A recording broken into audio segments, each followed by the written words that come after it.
Good evening, ladies and gentlemen. Please stand for the flag salute.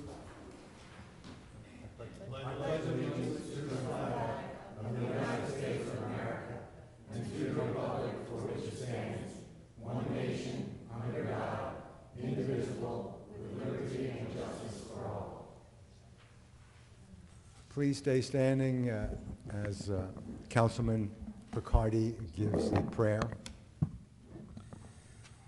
Lord God, we ask that we be conscious of your presence, that we may listen attentively, that we may act justly and with concern.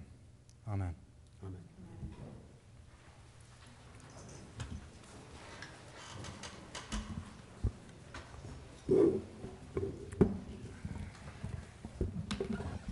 First item on the agenda is the approval of the executive session minutes from September 3rd.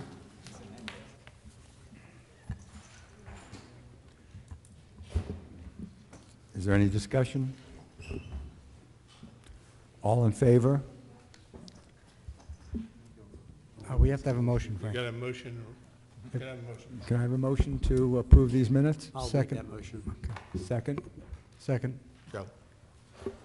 All in favor? Aye. Aye. Now you get a roll call.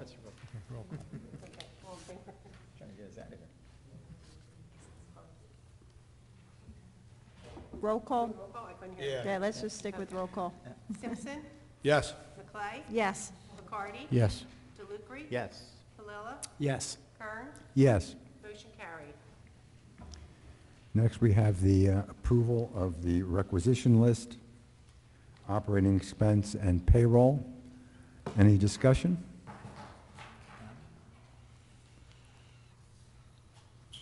Can I have a motion? I'll make that motion. Second.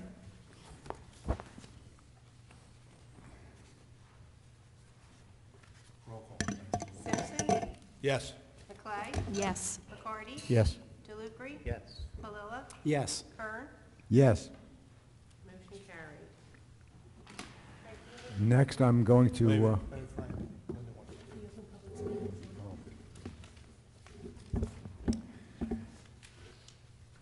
this meeting has been posted and published in accordance with the Open Public Meetings Act.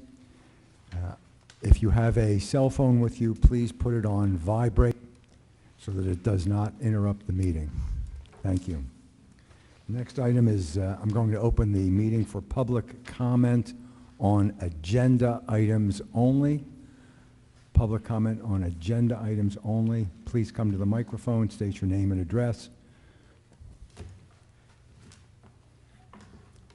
Mrs. Phillips?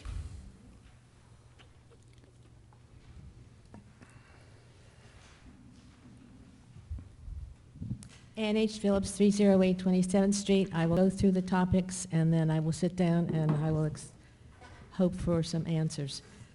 The BTA has three main topics. One, regarding the audit and this new cash management plan, what wasn't being done before that should have been done? First question. Two, also, a general ledger was mentioned at the last meeting as an area needing either change or correction. Please comment on that. Second topic, and this is about the agenda itself. This afternoon, I attempted to read the agenda at the usual website, brigantinebeachnj.com. It wasn't there.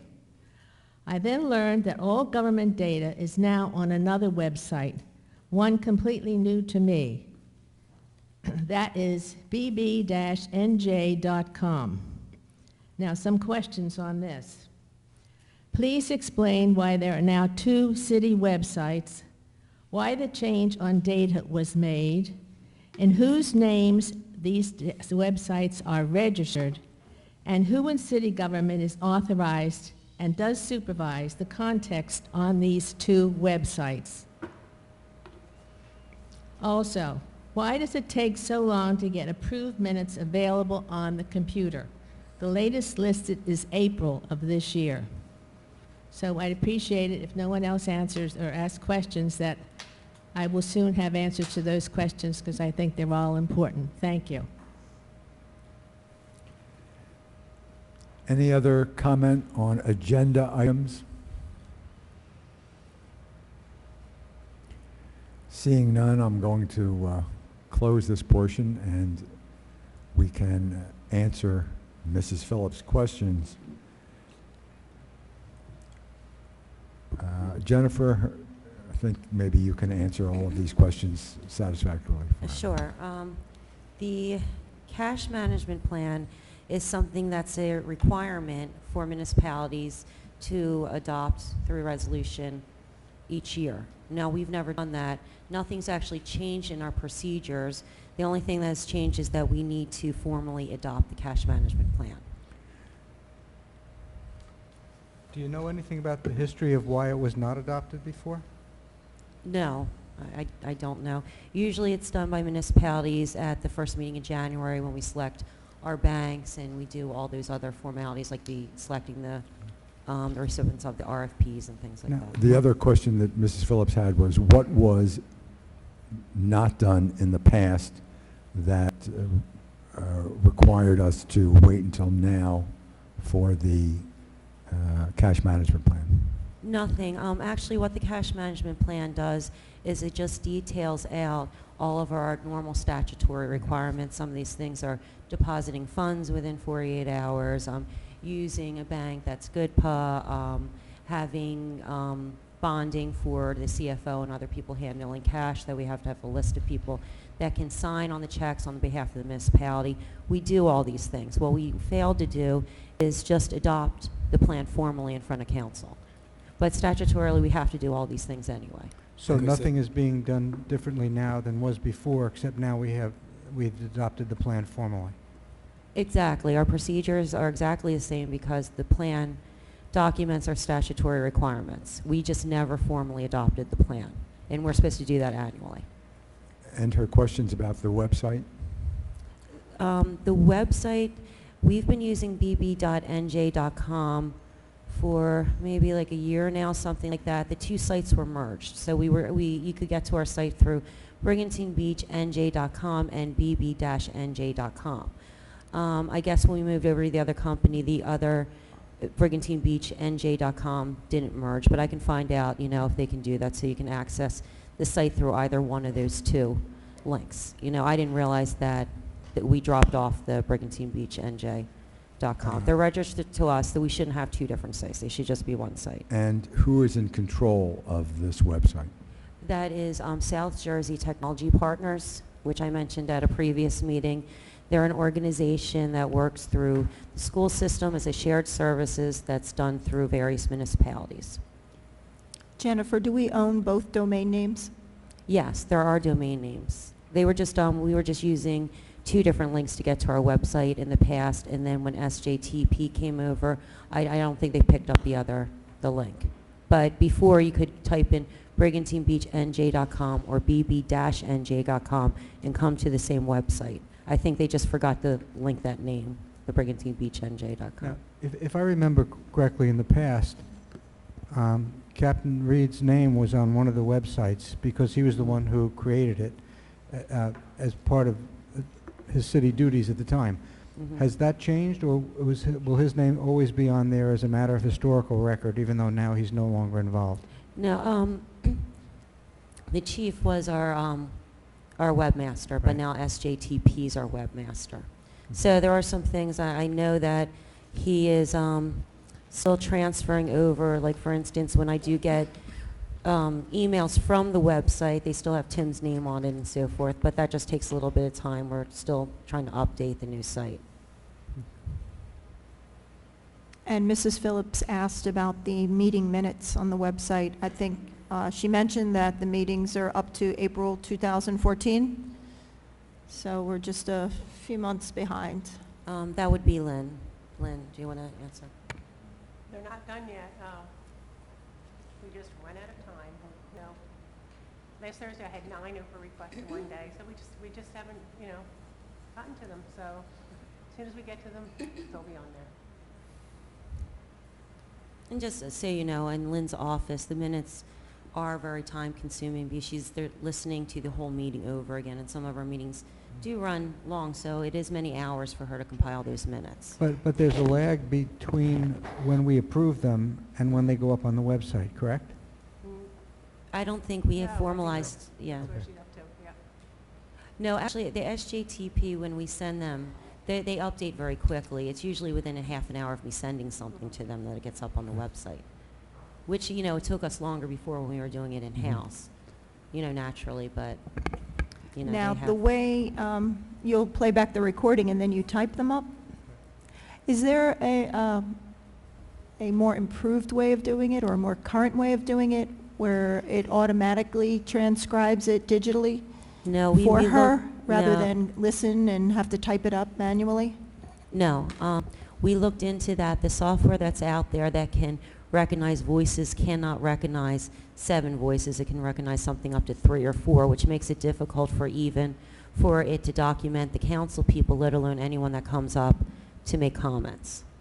Now, how long before the recording of the council meeting is posted on the web? You would have to ask Lynn. She's really in charge of the The typing up the the minutes. recordings of the council meetings, how soon before they go onto the web? We don't put those on. You can Oprah that and we can get you a disc. No, I thought that, weren't they being... The videotapes of the vid- meetings. But aren't they posted or archived someplace on the web? Yeah, it's through a YouTube account. Now, could those legally take the place of minutes? Because it's a verbatim don't- transcription of the meeting. Fred? I'm not sure what media you're speaking of, Councilman. The This meeting. videotapes of The the minutes. videotape of this meeting, can that take the place of the minutes? Probably not, because the minutes need to be formally approved by the governing body at a meeting. And the videotape as an electronic document is not approved by this body. It may very well be that it runs parallel to the content of the minutes, but in terms of the minutes, formally, the minutes need to be prepared, presented to council, approved. At that point, they're official minutes. You're going to have to maintain that system. And the last topic Mrs. Phillips brought up was the general ledger. Last year's audit, in the findings, there was no general ledger for the municipality, but this year they began implementing a ledger, and I believe Peg Gorman, our CFO, said at the last meeting that she was almost complete the software program. Jennifer, is Peg finished now with the software to complete the ledger? No, it's going to take her months to finish up the ledger. It was a major project. So she's still reconciling with that. Okay, so the CFO is still working on that, and it's a major project, so that might take a little more time. But I think the specific question, Mrs. Phillips, was that you want to know why it wasn't being utilized? No. No. It-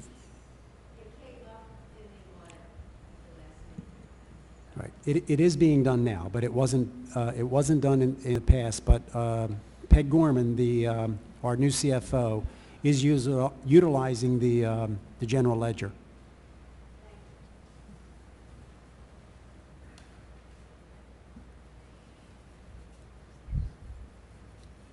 Any other council comments?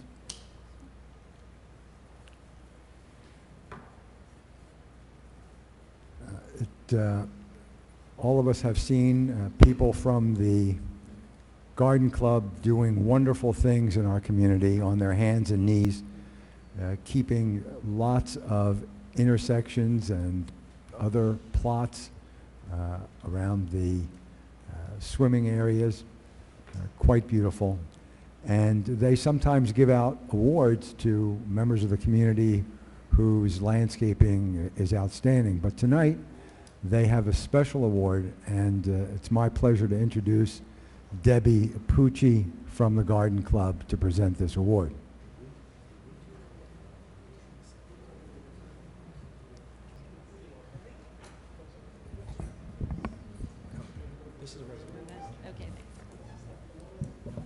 Thank you, Dr. Kern. City Council members, residents of Brigantine. I'd like to introduce the Property Awards and the Blue Ribbon Committee. Phyllis Blum, Kathy Skimmons, Gina Bergen, and Doretta Lubinecci. The Blue Ribbon Business Awards Committee of the Brigantine Garden Club expanded the program this year to include nonprofit organizations and churches. We placed ballot boxes in the community center lobby, city hall lobby, and the library. The committee would like to thank the people who called in the nominations and filled out a slip and placed it into the box. The following met the criteria and received the Blue Ribbon Awards for 2014. Yanni's Bagel and More Cafe, Brigantine Historical Museum, the Community Presbyterian Church, Richmond's Ice Cream and Burger Bar, Lily Rose Boutique, and St. Thomas the Apostle Church. The last nominations received were for the Veterans Memorial Park. John Blair, a Public Works employee, has consistently, for many years, maintained the beautiful landscaping at the Veterans Memorial Park. He has volunteered many hours of his own time in cutting the grass and planting flowers. It should also be recognized the veterans groups from the Elks, the American Legion, and the VFW, and the Public Works Department assist with maintaining the park and also supply the flags and wreaths. John, if you would come up and receive your award.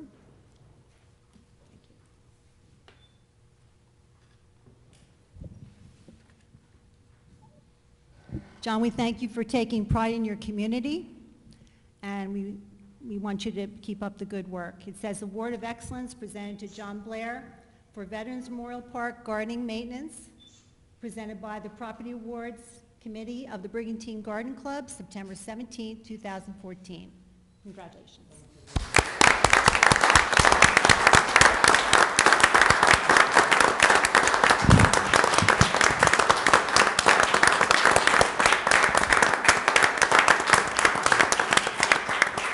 I'd like to thank everybody for this nice award. I wasn't expecting it until the Garden Club called me and told me that they were going to do this for me. We have a couple plans coming up for the memorial plot. We have a gentleman that lives in, he doesn't live in this town, he lives in Egg Harbor City, who is going to come and seal the aggregate concrete for us at the memorial plot. As soon as I finish power washing, we're going to notify him. He's donating his time and the material to do that for free. We're also thinking about doing some double blooming irises around the cherry blossom trees. We're going to order them, I believe, very shortly. I'm working with Debbie on them.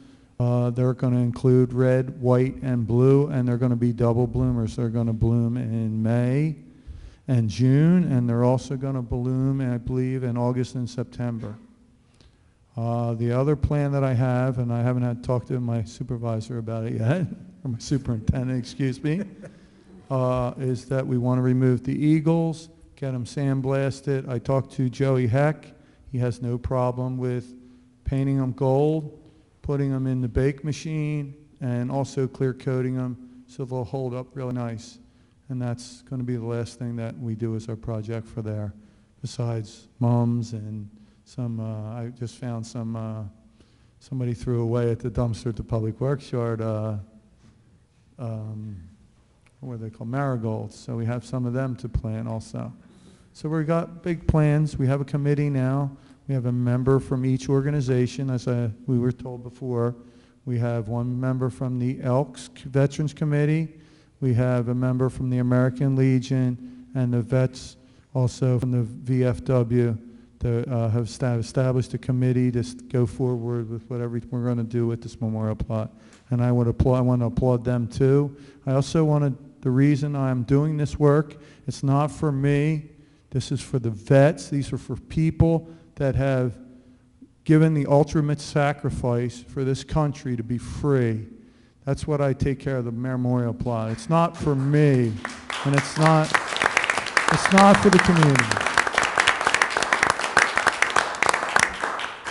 I do it out of the kindness of my heart, but I want the vets to have a nice place where they can go and respect and sit down if they need to and pray or whatever they need to do down there. I want to make everything. I've had people come up and shake my hand. I'm very good at like what I do, and I really appreciate when I do that. I just ran into a gentleman the other day who was a Vietnam vet over at Bacharach, and I shook his hand and I told him, I really want to thank you, sir, so much for doing what you did for us in our country. And that's the ultimate thing. Our freedom isn't free, and I really appreciate all the vets that have donated their time, have done the ultimate sacrifice, and are still doing their ultimate sacrifice, protecting our country and making it safe for people in Brigantine as well as all over the country. And that's what I want to thank them. I want to thank the Garden Club for the lovely award. I really appreciate everything in the award. And I want to thank council also for letting me speak also. Thank you.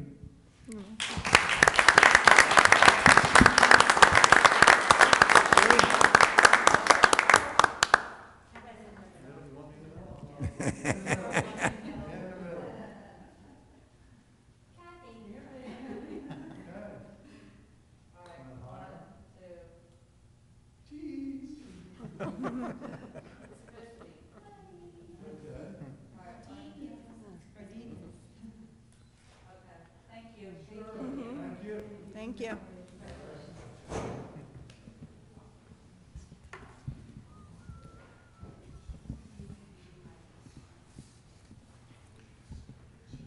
As we, I'd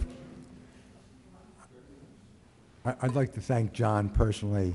I've seen him out there on numerous occasions, and his work in behalf of the veterans is much appreciated. I'd like to thank John too, but I think I've known him all his life, and that's the most words I ever heard him speak.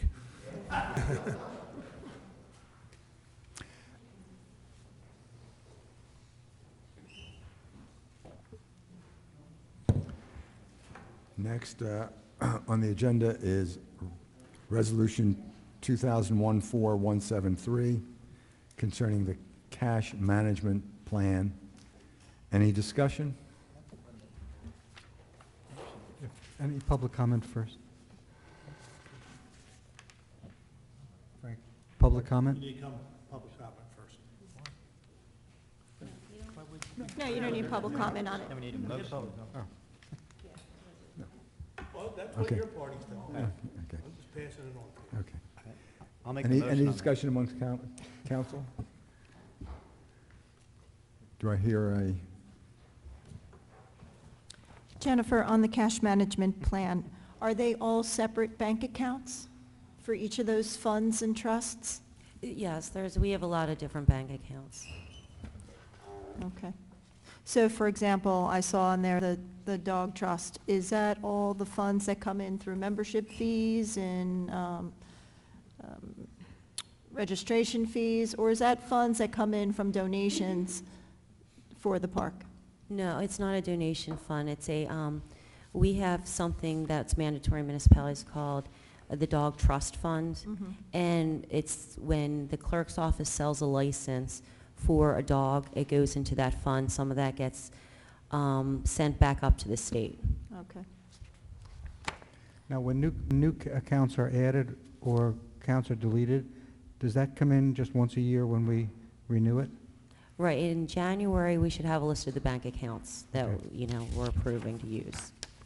Thank you. Thank you. and in those areas where there may be lots of cash handled, such as the beach tag office, Who's that, Frank? can you tell us what the fail-safes are in that office The for internal control of controls- cash in The that inter- in that particular area? The internal controls for the beach tag office? Yes. Yes, the money comes in, people receive a receipt, suppose they bought a 4x4. It's reconciled on a spreadsheet at that office and reconciled by the CFO to what's in the bank account, what was deposited. The deposit actually goes into the current fund. Does any third party ever look at the receipt book and reconcile it? The auditor audits it annually, but it's the CFO who oversees the financial transactions of the municipality. So they reconcile what receipts they received to what's documented at the department level. And that's the same thing with taxes. When somebody comes in, pays their taxes, it gets documented in the computer, and then it gets reconciled. And then, of course, there's the monthly bank reconciliations that are done as well by the CFO. Can I have a motion? So moved. Second. Roll call? Simpson? Yes. Clay? Yes. McCarty? Yes. DeLucre? Yes. Palillo? Yes. Kern? Yes. Motion carried. Next, Resolution 2014-174, regarding a road closure application.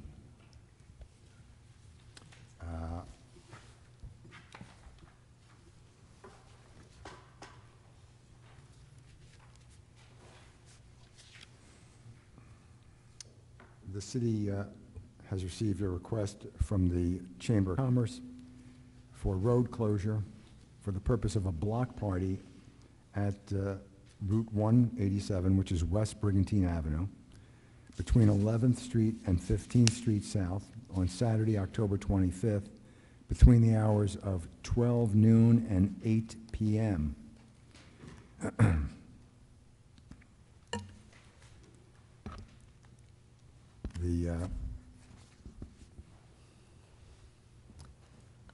May I comment?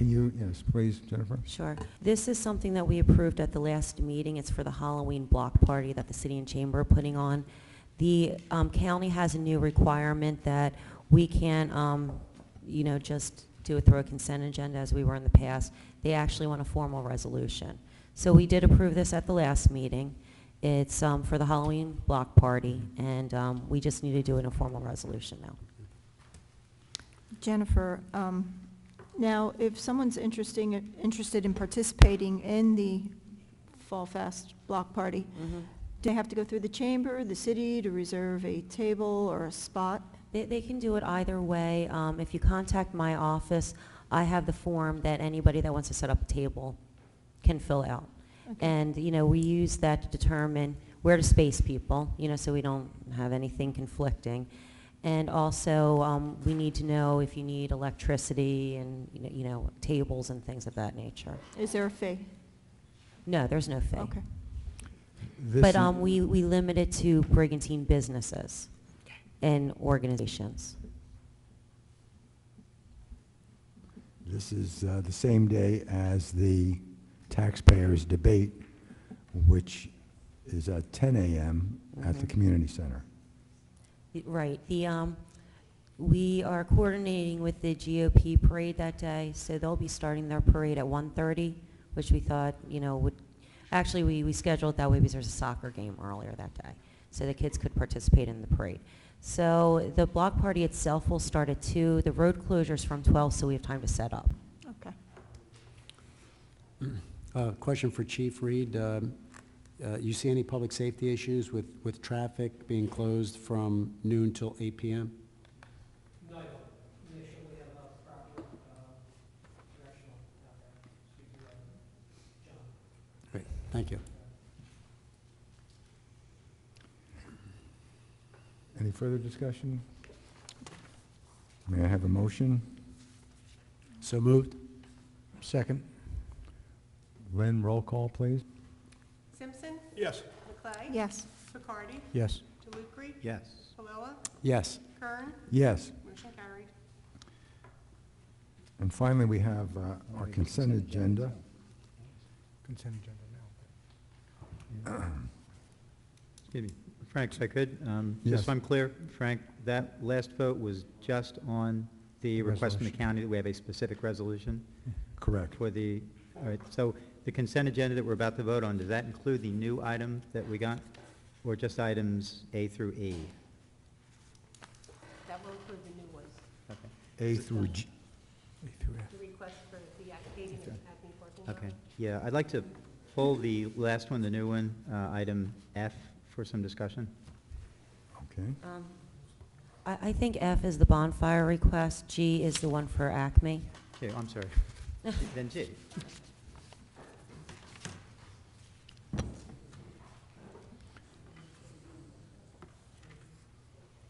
No, it's not listed on there. We just got it at the last minute. Resolution 2014-175 is a rental inspection refund. 176, also a rental inspection refund. 177, a planning board refund. 178 and 79, also planning board refunds.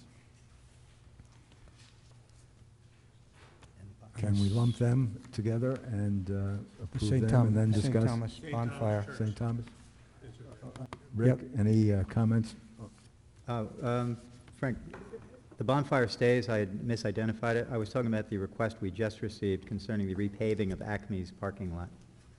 That's the one I'd like to pull for discussion. So he wants to add,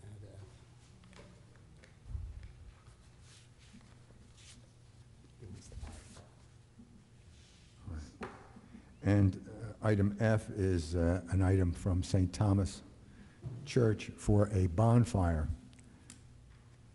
There's also an additional request, item G, which is a request from Bob Musumeci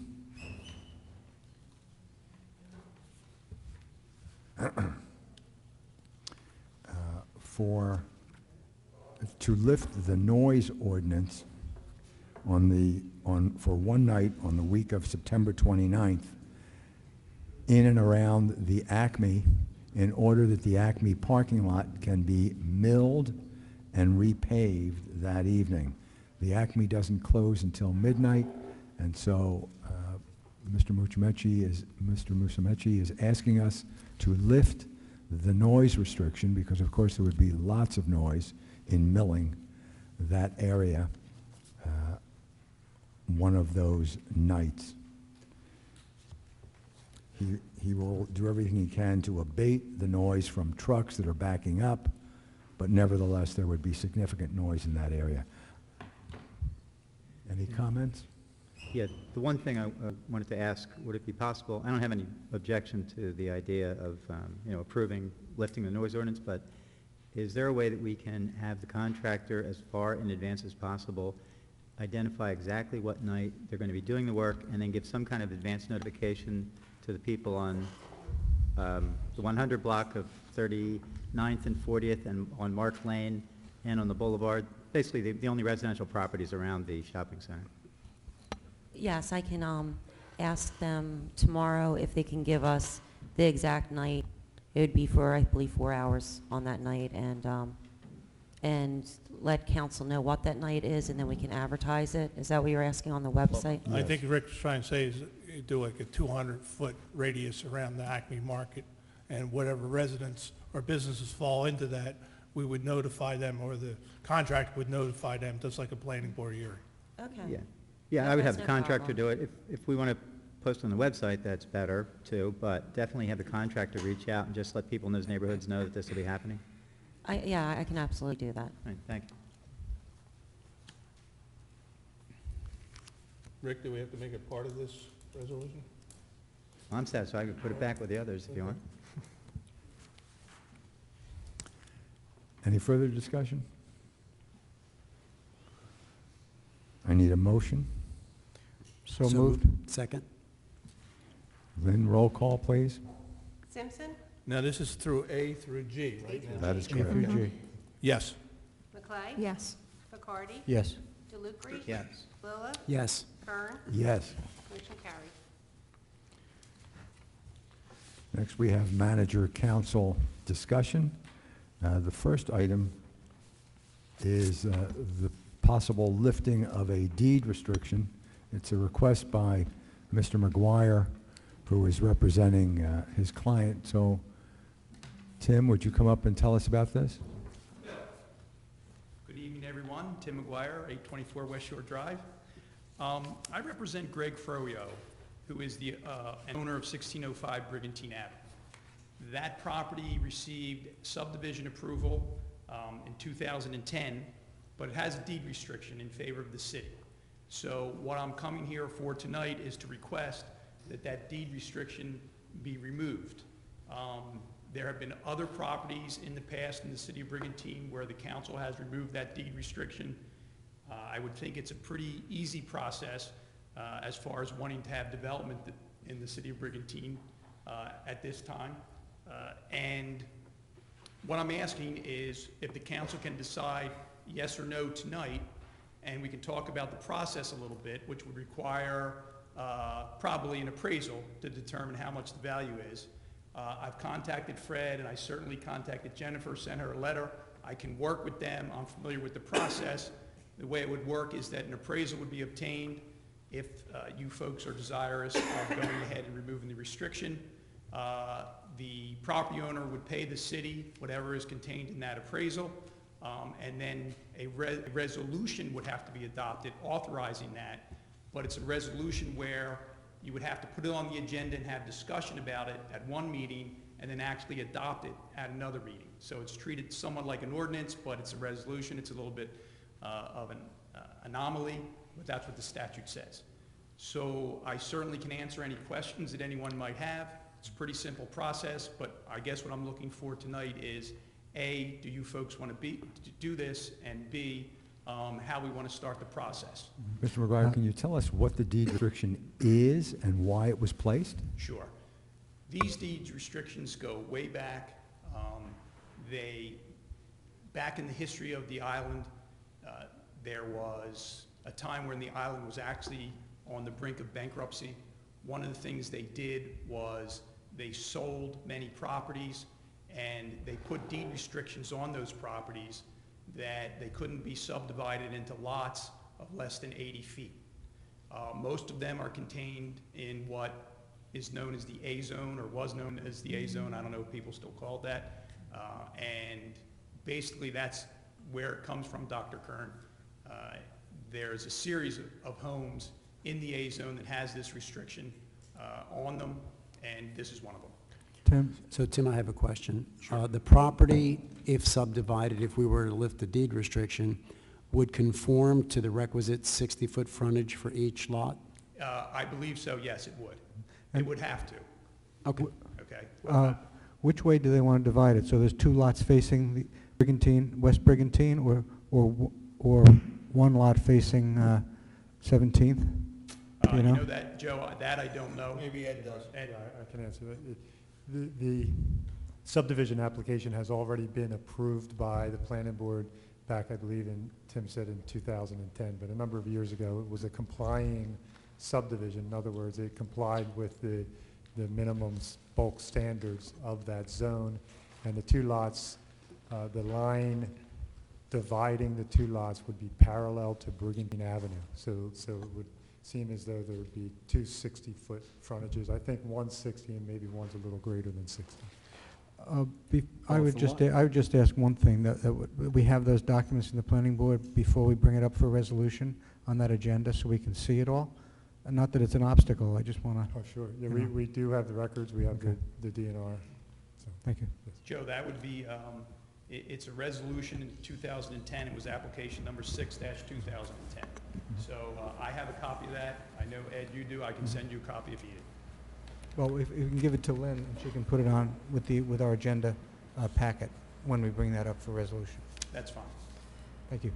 When a subdivision is granted through the planning board, and this is going back almost 4 years, I think, is there any shelf life or expiration date on a grant for a subdivision? There are timeframes. Generally, they are to protect the owner from changes in zoning that would then change the approval. But in this particular case, there has been no change in zoning, and I believe even absent that, he has not passed the time allowed. So, Jen, there's no obstacle, is there, to putting that on the next agenda?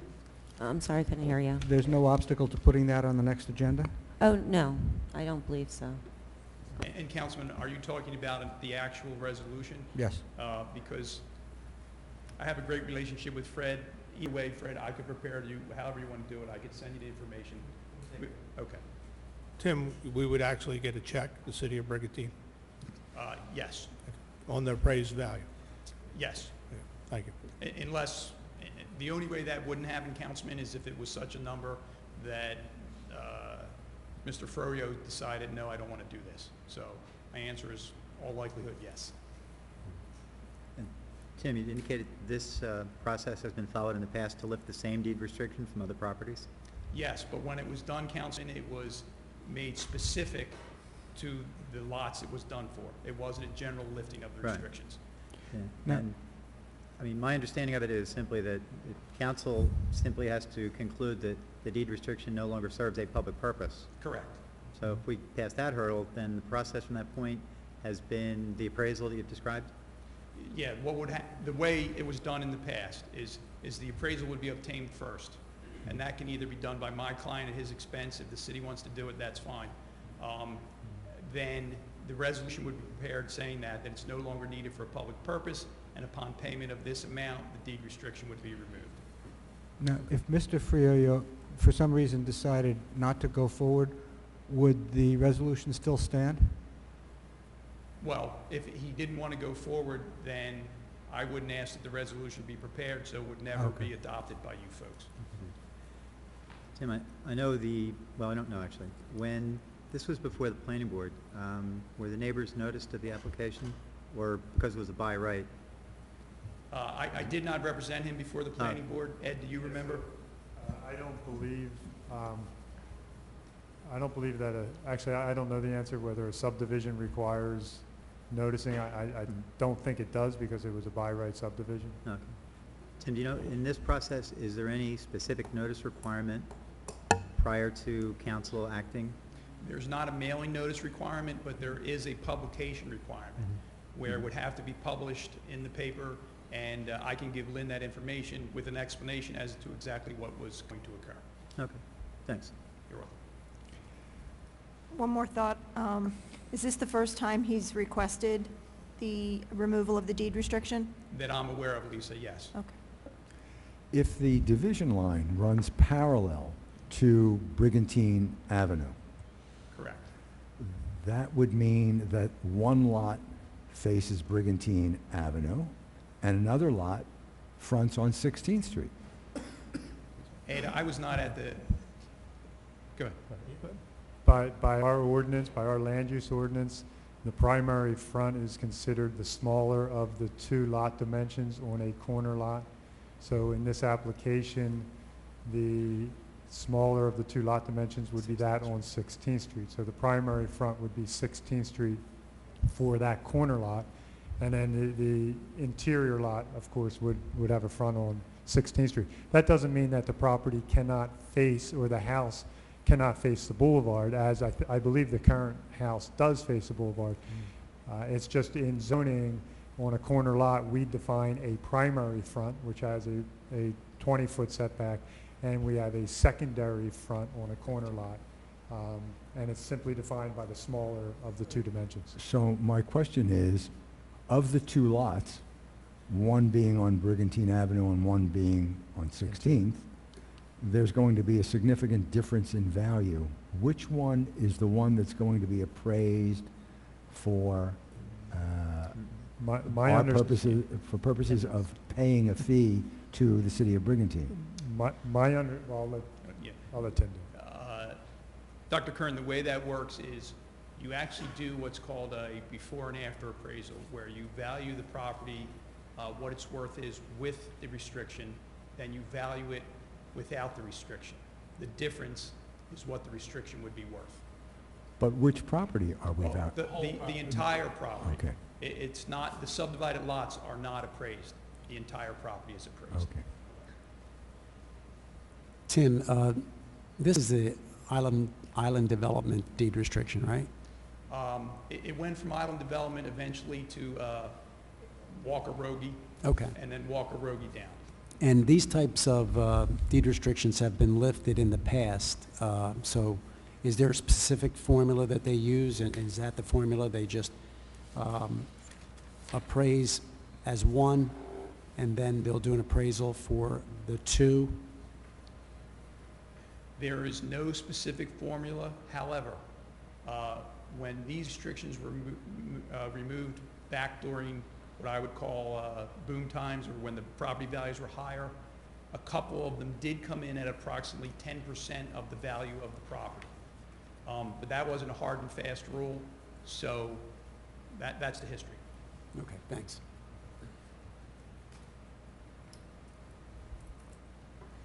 Any further questions or comments? Thank you, Tim. Thank you. Well, I guess what I'm asking is, can I at least get some type of idea as far as if council thinks they'd be willing to go forward with this? Because if the answer is no, then that's the end of the process and it's over. If the answer is yes, obviously we could get the process started. Well, I think that council wants to see something in writing, a plan, if you will, of the site. And I think that from the questions and the comments, I think that council probably would approve this. I can certainly prepare a proposed resolution as far as a plan of the site. My guess is that my client would want to wait to see if your idea was to go forward prior to submitting a plan. I can talk to him about that. I can send some information over that Ed and I went over. You gave me some for a council to review, and I can put this on as a discussion item for the next meeting. And if we're comfortable at that point, maybe ask. Can we just do like a voice vote here? Just give Mr. McGuire Tim, some idea? I think you're looking for a If consensus. he's willing as to cut a check to council. the city of Thank you. Brigantine, I'm willing to take it. Yeah, I mean, I think council's in a position where Mr. McGuire needs some guidance as to what to do. And if council is sufficiently comfortable with the presentation, it may be that you would direct Mr. McGuire to have his client get the appraisal so that you'll have that information in front of you. As Councilman Bacardi had indicated earlier, at the time that we deal with the resolution, it would be appropriate to have some of the subdivision information before council so that you fully know what it is you're doing when you take the actual binding vote. But Tim needs a little bit of guidance tonight in terms of going forward with the appraisal, beginning to do some drafting on the resolutions. And if council has further questions, I'm sure that he could answer them. But absent those questions, you may want to make a decision as to whether you're sufficiently comfortable to authorize them to go forward. It sounds like you are, but that's your call. Plus, it has to be listed on the agenda twice, and the first time is for discussion only. Okay. So if you tell me to go ahead, I can give you more information. It can be listed on the agenda at the next meeting, Dr. Kern, with more documentation, so you could still discuss it at that time. And if that time you say no, then Well, Frank, why don't we just have a polling so this doesn't draw out any further, and then that'll give Tim the indication that he needs to move to the next step. Is there anyone on council that is so uncomfortable with the possibility of lifting the deed restriction that they would tell Mr. McGuire to not go forward? I don't have any problem with moving forward. thank you. Not at all. It's a dramatic pause. No, I don't have any problem with it. Tim, if you could get it, though, in addition to the other information that was discussed, maybe examples of some other properties, the closer to this one, the better, where the deed restriction may have been lifted in the past? I will look in my files and see what I have. Yeah, I will give you some, absolutely. I just don't know how many I have. Yeah. That's for sure. Councilman, for just quickly, the old Deer Wachter property, Right. which was the corner of 18th Street and Brigantine Avenue, that is a property that had this same Okay. deed restriction, It's a which good was comp. lifted and subdivision, Right. and subdivided. Thanks.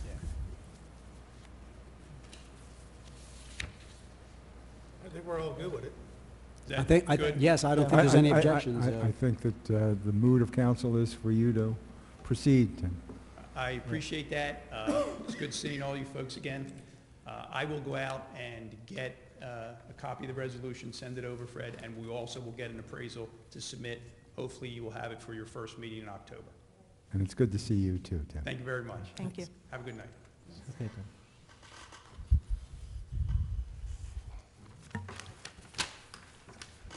Next item on mayor council discussion is demolition of some abandoned homes. Mr. Palella and I made a survey of this list today. Mr. Palella, do you have any comments? Yeah. As Councilman Kern stated, we visited every one of the properties that is on the list, and there are definitely properties that I believe are an eyesore to the island. Some I believe are dangerous, and I'm in favor, since in fact we have allocated $75,000 for this particular purpose, that Jennifer, you should commission either the construction official or someone. I mean, I've rated them in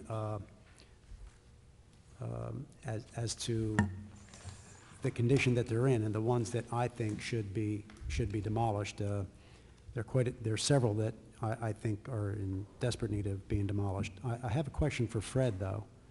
Am I correct? We have allocated $75,000 for this purpose? Yes, we have a budget line item Right. of 75,000. Right. Fred, my question is, I believe it was last October, we passed an ordinance specifically for this purpose, for abandoned properties or properties that needed to be demolished. And have the homeowners been notified, and have we done everything as per the ordinance so that we could proceed with demolition? Councilman, all of those activities fall within the jurisdiction of the construction official.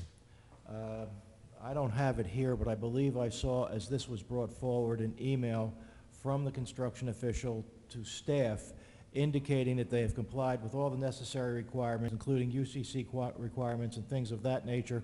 So I can only assume from what I have seen from the relevant municipal employee that we're okay. If we want to go back and spend a few minutes with the official and just review what's been done, we can do that, but it appears that it has been. That's not something that I would be touching on a day-to-day basis. But certainly, if council was desirous of moving forward, we would do everything that's necessary that's contained in the ordinance to proceed. Clearly, you're going to need to be in compliance with your ordinance as well as whatever the appropriate state regs are. And that's the representation that I thought I saw. Ed, are you aware of this? To some extent I am. I can tell you I did speak with Rich Stevens today about this, and he told me that there was a notice of unsafe structure sent to all the property owners on this list with a 90-day must come into compliance. None of the property owners on this list responded. So there was a follow-up failure to comply notice that was sent with a time limit, and then no one responded to that. Then there was an order to demolish sent out, and no responses to that either. So it's my understanding, as Fred said, that the ordinance requirements have been followed, but certainly to this extent, Ed, did they send it to the lien holders too? That I would suspect, but I don't know for sure. Ed, have they prioritized these at all? No, No, I don't Rich think has so. not prioritized the Okay. list. Do you think that, if that's possible, I think we ought to do it because we don't have the funds to complete the entire project unless we try to find it someplace else. But prioritizing it might give us a little more insight as well. Yeah, One other- absolutely. One other thing, it states in the ordinance that this needs to be published in a newspaper. Has that step been, have we achieved that step yet? We would be publishing this resolution in the paper. With the addresses? I don't know exactly what information goes on it, probably the addresses, I would assume. I don't know if the names or names and addresses, but whatever formal. But we do believe that there's a possibility that once it is advertised, and they hear that we're demolishing it, there might be people that step forward that want to demolish it themselves because it would be less expensive for them to do it on their own than a municipality doing it. And just since I'm at the microphone, I just want to say that the last property on here, I spoke to the owners, and they want that struck. They're actually in the middle of remodeling that home. The one at 401 Is that 401 Sheridan. Sheridan? Yes. We shouldn't have said it. What's that? We shouldn't have said the address. Well, it's just going to be public anyway. Yeah, I'm sorry. it's becoming a health and safety hazard issue because of the raccoons, the rats, and everything else. I get many complaints on a lot of these homes out there. So I've been bugging Fred for the last year about, to move forward with this thing, as fast as possible. And $75,000 isn't enough. So if we can do some this year and some next year, spread it out, and the cost of the taxpayer isn't that great, we should Yeah. move forward. I think, you know, all in all, I think we might be able to do all of the properties, or it'll be close. For you 75 know? grand? Well, we're estimating the cost for demolition anywhere, because these homes aren't too big, anywhere from $8,000 to $15,000 each.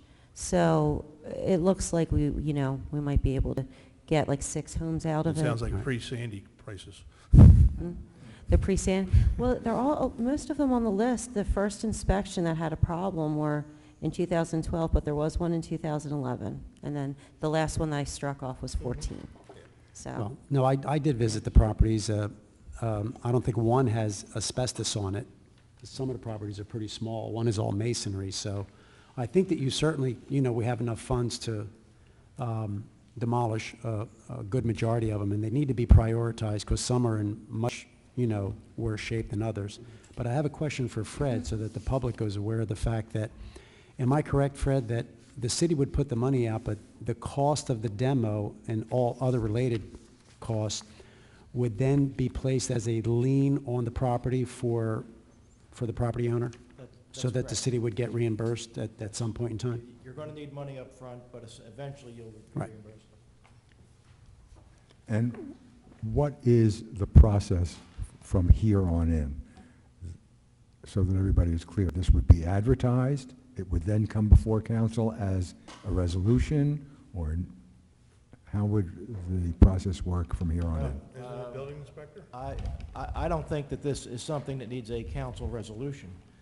This falls within the jurisdiction of your official, and assuming that that official has taken the appropriate steps. And again, that refers back to Councilman's previous question when he's asking me if those steps were taken.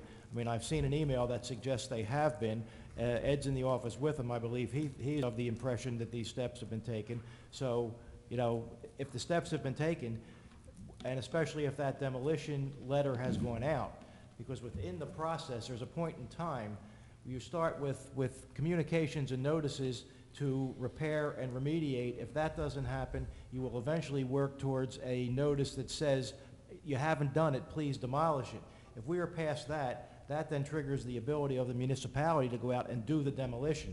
And that's within the jurisdiction of in this case, I believe our construction official has been designated as the appropriate official under the ordinance. I just want to add, you're right. But actually in my communication with Rich had asked that council do a resolution, so he's, has the properties on there, so he feels more comfortable moving forward. I don't think it's a bad idea, and we can advertise the resolution, and it would put it out there so people maybe contact us. And And Rich's comments as well, when I asked him to get me this list for council, I said, for any property that we're at the point through our code that we can start the demolition process. So whatever notification he needed to have at this point, these are the only properties that have made it to that point. would all of the demolitions be done by an outside contractor? Would it be put out to bid? It would be bid, because we're talking 75,000, so we're over the bid threshold. So it would be one contract to demolish X number of homes? Yes. Now, looking forward, will we know how much property we're looking at for next year so that we can consider that for the budget? We're looking right now on preliminary conversations with the CFO, because we're just starting getting the budget together. She's actually recommending that we increase the demolition budget line item for next year at this point. Thanks. But, we don't have a formal number. These properties, I see 2 were already demolished by the homeowner, but the others, when they were inspected, was it discovered, are they all sandy damaged properties?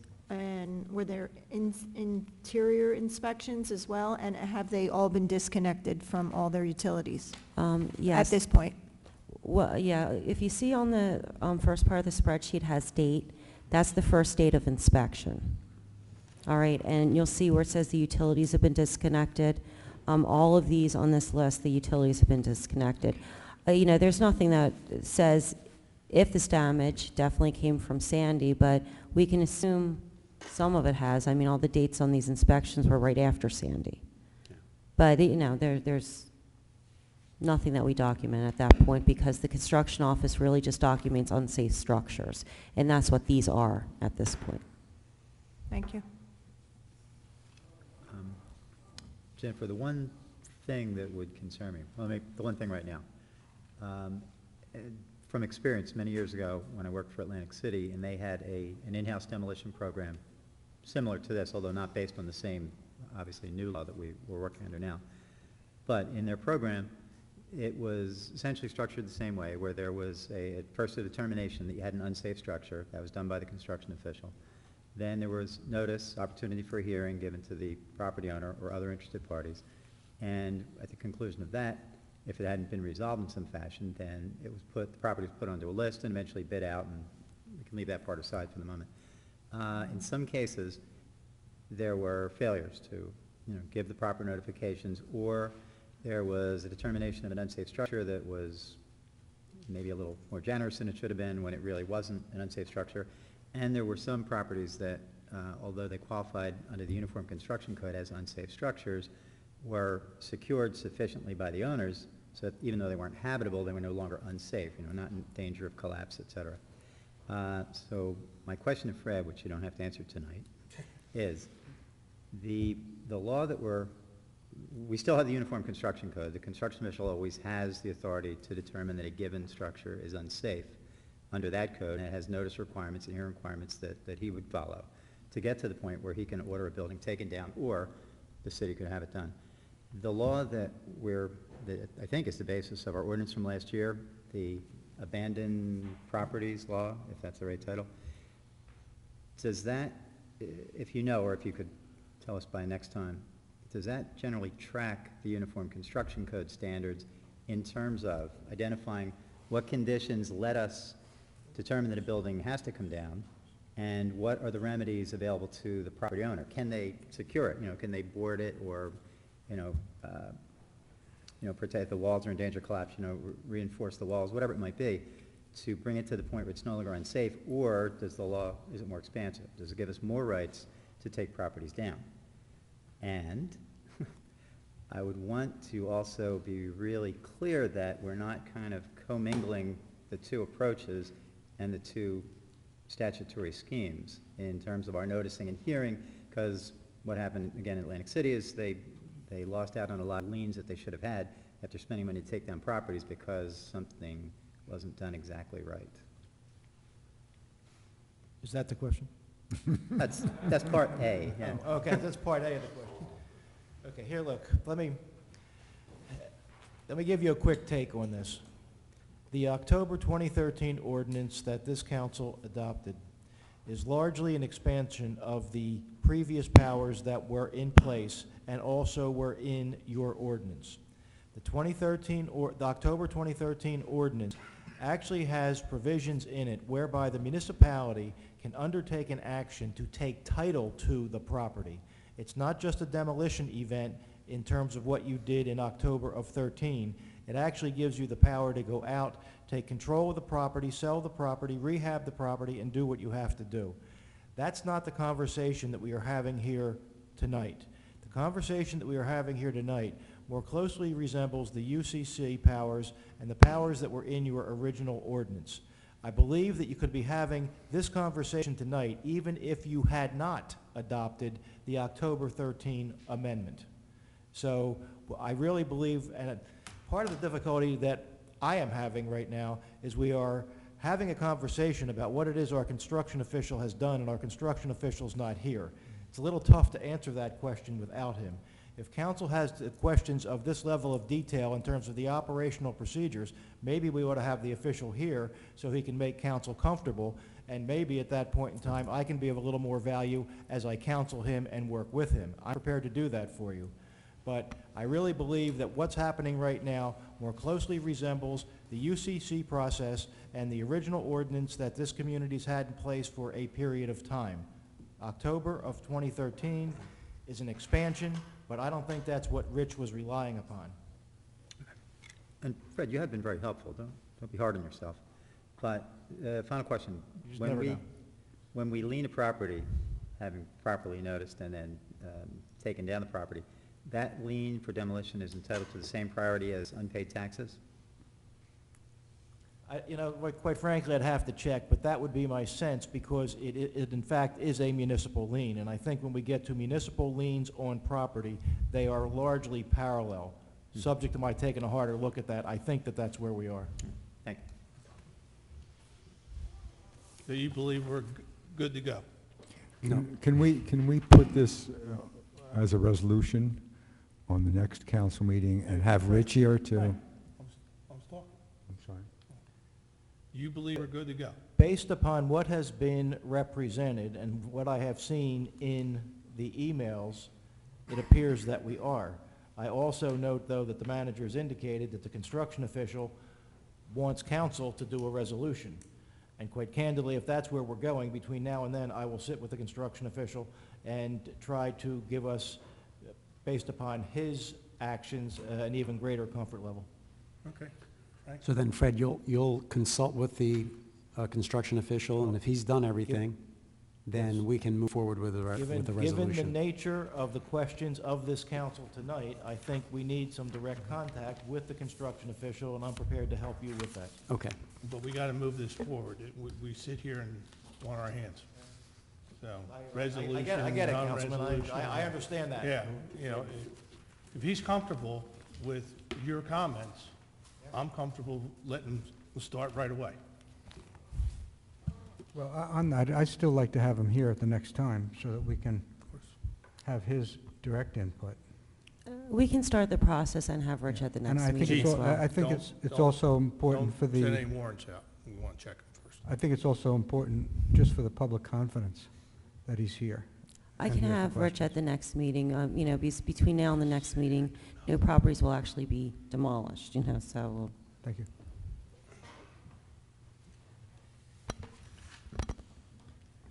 Any other council Yes. manager I just want discussion? to inform city manager and other council members tonight that I've been working on something. I've been talking to people in the community, and I noticed a lot of people have concerns about the economy of Brigantine, and right now it's not trending favorably, especially with the low commercial tax rate base that we have here.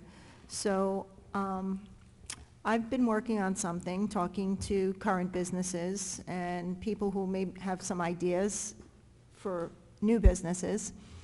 And I have a vision, I have a plan, and I want to present it to the Commercial Development Committee at the next meeting. Jennifer, I just want to let you know that, and I've already made a phone call to Mike Brennan, and I'm going to present my ideas and my plan at the next Commercial Development Committee. As you know, we have a considerable number of vacant commercial properties on the island and a lot of current businesses that are for sale. So part of my plan, I can't explain my plan right now and my ideas. I'm going to wait until I speak to the Commercial Development Committee because I would like to work on this with them. But we have to make Brigantine more business friendly, and we have to make it easier for people to open a business in Brigantine. And together, as a bipartisan effort, the community, we have to come together and support and work with our businesses and anyone who has some new ideas for businesses. So on October 7th, I'm going to present my ideas and part of my plan, preview of my plan, to Mike Brennan. That sounds great. Okay. Since we're doing announcements, nobody asked where the mayor was. The mayor had, unfortunately, had a open house at his school, ACIT, where he's a superintendent, and he wasn't able to attend so far, but he's trying to get out of that as quickly as possible, and if we're still going on as we usually are, he'll be here a little bit later. If not, he sends his regrets. He can't make it tonight.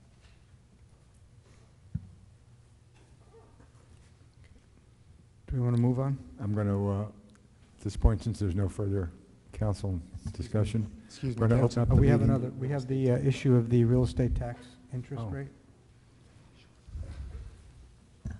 Yeah.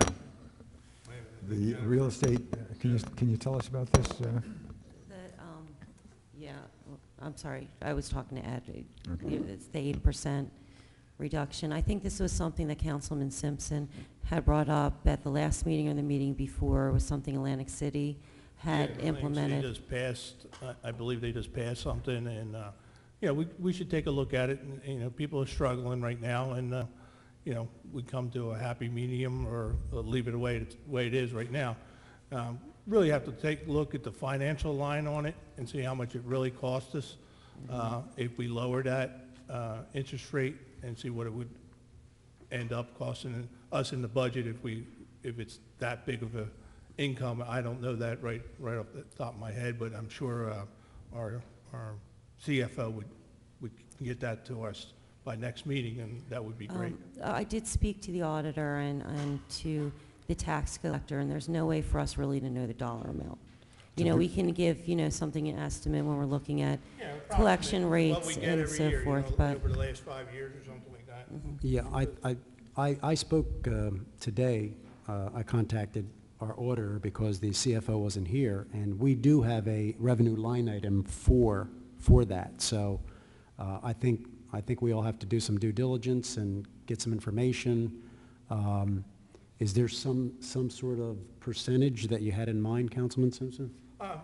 Again, it was something to try to help out the taxpayers that are struggling. Some people just lost their job, and now we're going to tax them, put 18% on top of that.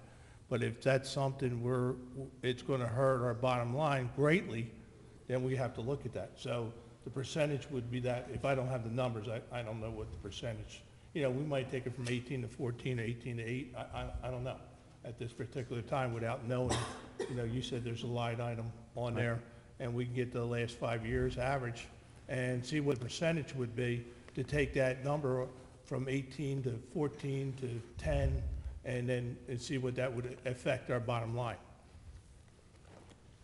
Are you proposing for, like, the third quarter or the fourth quarter, or what exactly? We'll probably do it, starting the first of the year. I don't know if we can go backwards, or, I don't know how big a nightmare that would be. But I think we can start this as the first of the year. So, yeah, we could go back. We're talking more revenue loss and, Right. a little bit more work, but we could do it from the start of the year. Talk to the tax collector. Really, the best way for us to do it would be on a yearly basis, so doing it maybe for the fourth quarter of 2014. And see, the issue is, one of the issues are with this, once we do this and we get into the future year, it will affect the interest rate that the people that are the tax liens are paying. Right. So talking to this tax collector, if we just did it for 2014, it wouldn't affect, the tax lien sales. And then we Right. could look at it again next year when Right. the new tax bills come out in August and look at that. So, we'd still have the full interest on the tax lien sales, but we wouldn't have it for the other ones. Yeah, I don't want to go backwards and create a accounting nightmare for our tax assessor or our CFO or. But I think in any case, we should, once we act on it, if we do, we should do it on a year-by-year basis. Yeah, Not set anything going it's forward. not a permanent basis. As the economy gets better, and you move it up. If we started at 10, we move it to 12, we move it to 14, whatever the number, up to the top rate. Okay, can do that. I'll get the 5-year analysis and put it on for next meeting's agenda for discussion. Sure. Is that okay? And yeah, just give us the 5-year, what would happen to our bottom line. There's one other item I forgot to put on the agenda. You received some information a couple weeks ago, and we brought it up at the council meeting about a grant that we had received that can go towards a replenishment program on the beach or for a living shoreline on the bay. So it's taken us a little bit of time to get information really on the living shoreline, because it's something that we as a municipality aren't familiar with, we haven't done. So I had asked Ed to reach out to Stockton and Dr. Farrell, because he had some meetings with them about some other issues. And I think in his analysis, and I'll hand this over to Ed in a second, is that really it's starting the living shoreline would be the best option for us, because the amount of the grant isn't large enough really for us to do what we need to do on the beach, or even really get started for that. But Ed was able to get some information on what we can do with the living shoreline. So we received notice of potential for an award of $125,000 through the National Fish and Wildlife Foundation. Our application originally was for a backpassing project on the beachfront, which would mine sand from the south end of the island and truck it to the north end of the island. And we also applied for living shorelines on the bay side of the island. So we received a notice that from National Fish and Wildlife, potentially of the $125,000 grant. In looking at my recommendation, if you recall a couple months ago when we received that notice, is I want to move forward with the backpassing operation, and I think very strongly that that's something we should be moving towards. However, $125,000 isn't going to do anything in terms of completing or even starting that type of a project. So we turned our focus to the living shorelines. I met with Stockton, and we have, our recommendation is there's municipal street ends along Atlantic Brigantine Boulevard, between Harbor Beach Boulevard and the bridge, that do not have bulkheads, where we would like to install a living shoreline, and it would be a system that has a resiliency component to it, in that we will provide fill to, basically we will construct a berm, an earth berm, and we will use a geotextile mat that will stabilize that berm, that will allow vegetation to grow through that berm. We will run that from the tidal zone up over top of the berm and back down to existing grade, so that if there is a flooding event and the roadway does get flooded, that as the water recedes, that there will not be a scour, or will be protected from a scouring event on that berm. So that's what we're looking at. The estimate for the municipal street ends along that section of the boulevard is about $150,000. You add in permitting and design, you're about $185,000, something like that. The grant award, as I said, is $125,000, but requires a 50% match from the municipality, which puts you right about that same number, about $185,000 to $190,000. So with council's, authorization, that's how we'll direct Jim Rotella to proceed. What occurred is we received a notice, as I said, for the award of up to $125,000, but then they want more specific information, cost estimates, scheduling, a little more detail, which consists of essentially what I've just described to you.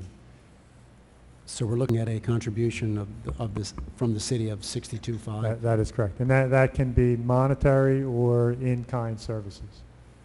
And so are you saying that the city could actually do some of the work as opposed to placing the money?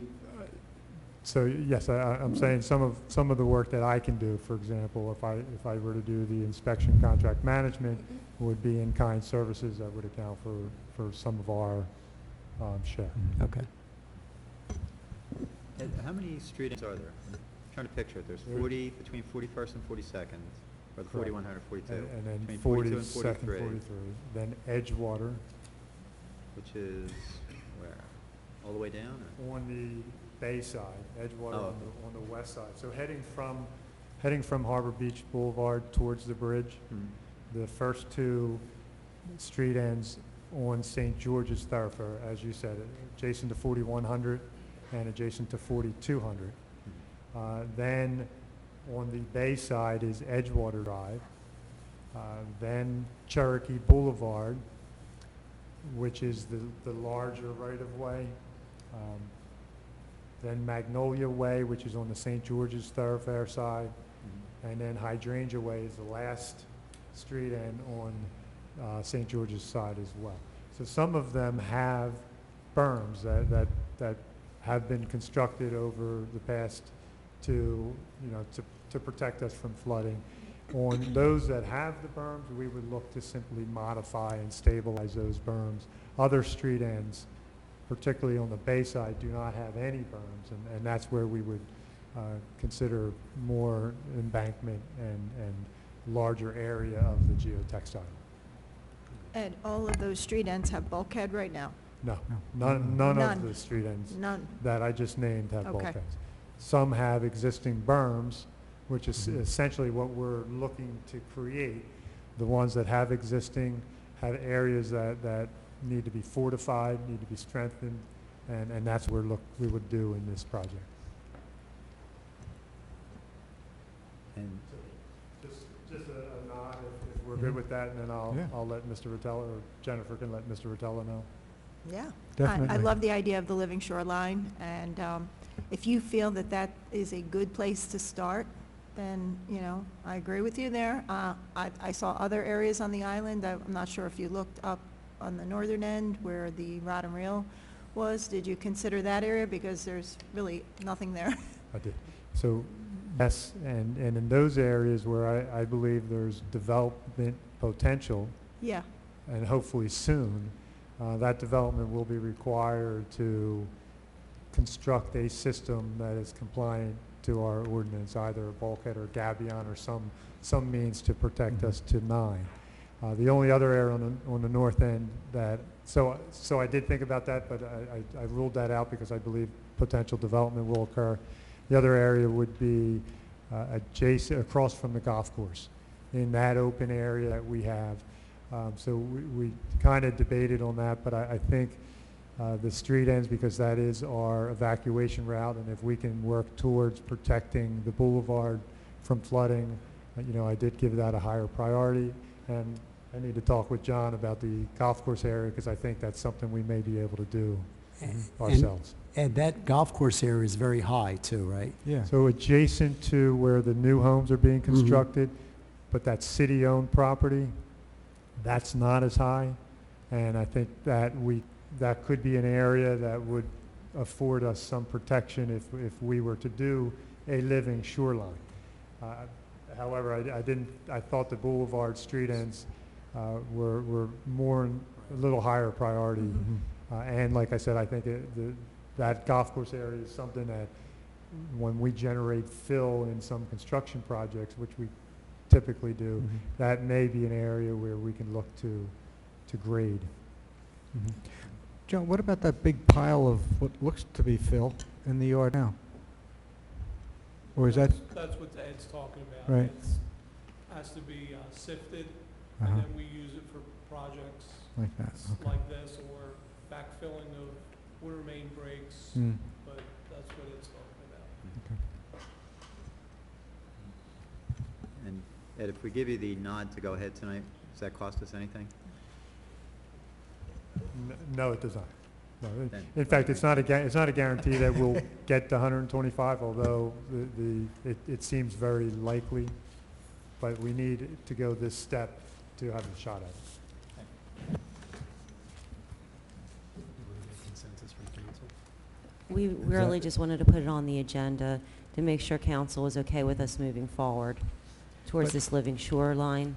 Because the last time that we spoke, we were talking about the beach back passing But project. Just in relationship to what you just said, I mean, it doesn't seem to me there's any way that we could not at least get to 125, because there's some areas that may be a little lower priority that could be extended or put onto the list. Well, I think if we're awarded the project, we can construct a project that will exceed that grant amount. It's more, I just want to say, it's not a guarantee, although we make this. You mean this guarantee next for the submission. grant?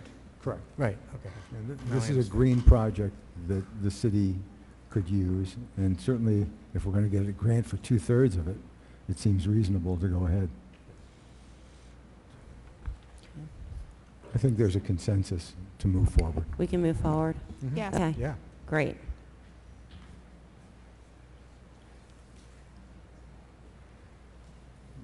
Jennifer, any further council manager discussion items?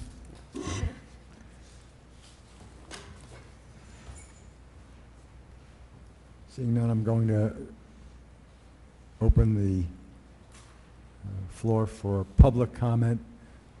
Please come to the microphone, state your name and address, speak on any topic that you would like. You have 5 minutes for this discussion, uninterrupted. Mr. Pucci.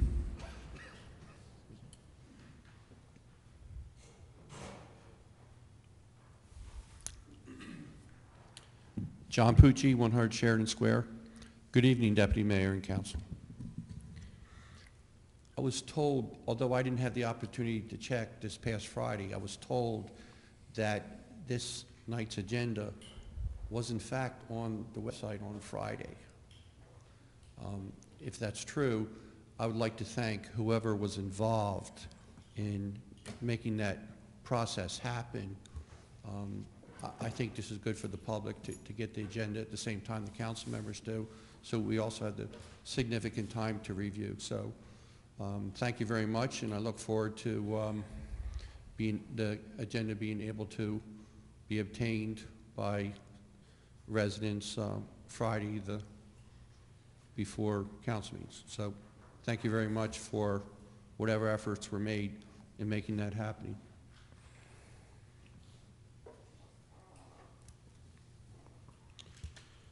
Also, as a suggestion of the public getting the information from prior meetings, it was stated earlier, I don't know if it was just the audio or the video on YouTube, the video of the meetings. I don't know if you need a YouTube account or exactly how to do that, but I do know that other cities and townships in Atlantic County actually post the videos and archive the videos on the website. So maybe that would be an easy digital process that could be done in short term, and the public be able to get the information from prior meetings, even though the paper minutes may lag a few months. So maybe that could be done easily, archive the videos on the website.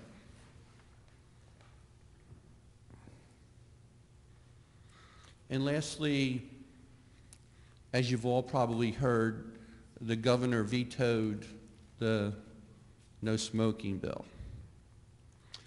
Now, in prior meetings, there has been members of this council in favor of some type of no smoking ordinance. So my question is, now where do we stand? What's the consensus of the council? And not necessarily specifically what the bill related to, those specific areas, but does the council still have a consensus of that we need some additional areas in Brigantine, no smoking areas, i.e. This municipal building property, you always have smokers outside the door on court date. Down to community center, there's kids there. Also, I understand that the new flower pots that have been placed on the wall by the flower garden this summer are being used as cigarette butt holders. So I just ask, now do we stand? Does this council still have the authority to make their own ordinance, no smoking ordinance, and where are we proceeding from here? Thank you very much.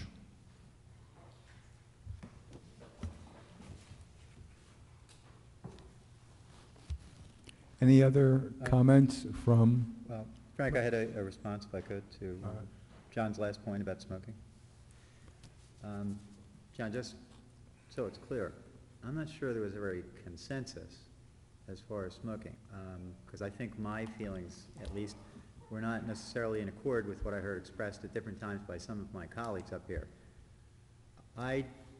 For reasons we talked about, I guess it was last year, when there was some discussion about whether or not we should ban smoking completely on the beach or whether we should try and limit it to certain beaches, I thought the problem there, leaving aside First Amendment issues, if that comes into play, the problem was simply enforcement. I mean, it's a litter issue at that place and at that level, and it's a problem to enforce because of the nature of the offense, because of your restrictions in how many police or lifeguards or public works people or whomever you can put onto something like that, and you can picture what would happen if you're trying to tell somebody on the beach that you got to put out that cigarette and you have to pick up that butt. It's very difficult. I thought the difficulty in enforcing far outweighed the benefits. Again, speaking at that time specifically about the beach. There's no smoking in our public buildings. There is some smoking outside. Every time I talk about this, I say I am adamantly against smoking because I am. But people have the right to smoke. And I think it's something that's within the ability of our manager, if she found it wise to do so, or if council encouraged her to do so, and I would encourage her to do so, to establish specific smoking areas and limit them and try and get them as far away at each public building where there might be smoking, from where there are either members of the public or perhaps more vulnerable members like kids would be gathered. But I'm not in favor of just passing a blanket no smoking ordinance, because I frankly don't see how it can be enforced. I'm not really persuaded, other than what I would certainly agree is the annoyance of having people smoking around you, at least for me. But I wouldn't agree that there are significant enough health hazards posed by that we should be undertaking to enforce a complete ban based on the health or perceived health issues. So I don't know that, others I'm sure will have opinions on it. I don't know that there's ever been a consensus.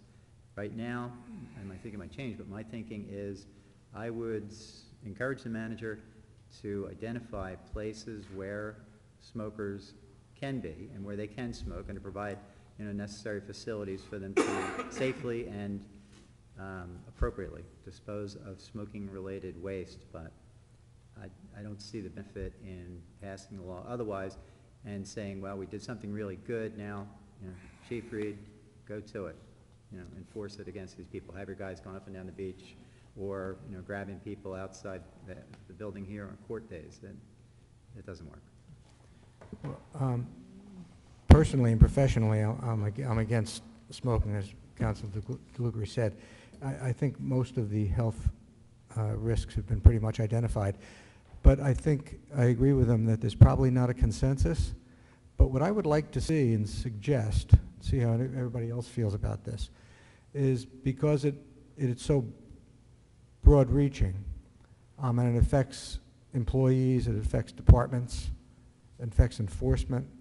I would like to actually hold a town hall meeting on it at some point in the future, not in the distant future by any means, so that we can have full participation of the community, listen, as well as have people like Chief Reed give his opinion as far as what the issues about enforcement would be, Mr. Cerny's input as far as the legality, Jen's as far as being a manager and dealing with that, and everyone in the community, pro, con, people are in between, whatever they stand on the issue, but so that we have a forum where there's free reign to voice people's opinions, and as council members we can listen, and I think that would help us to come to a consensus, possibly within the community, and it may help us on council. I don't know if it will, but I think it's the best way personally to approach it. I'd like to express my opinion.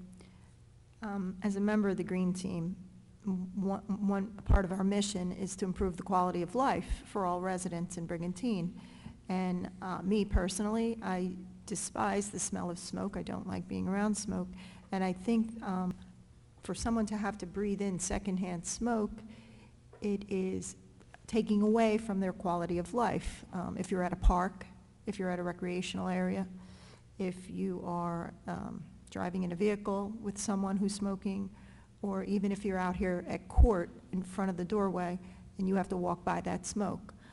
I definitely think that is affecting the quality of life of people in Brigantine.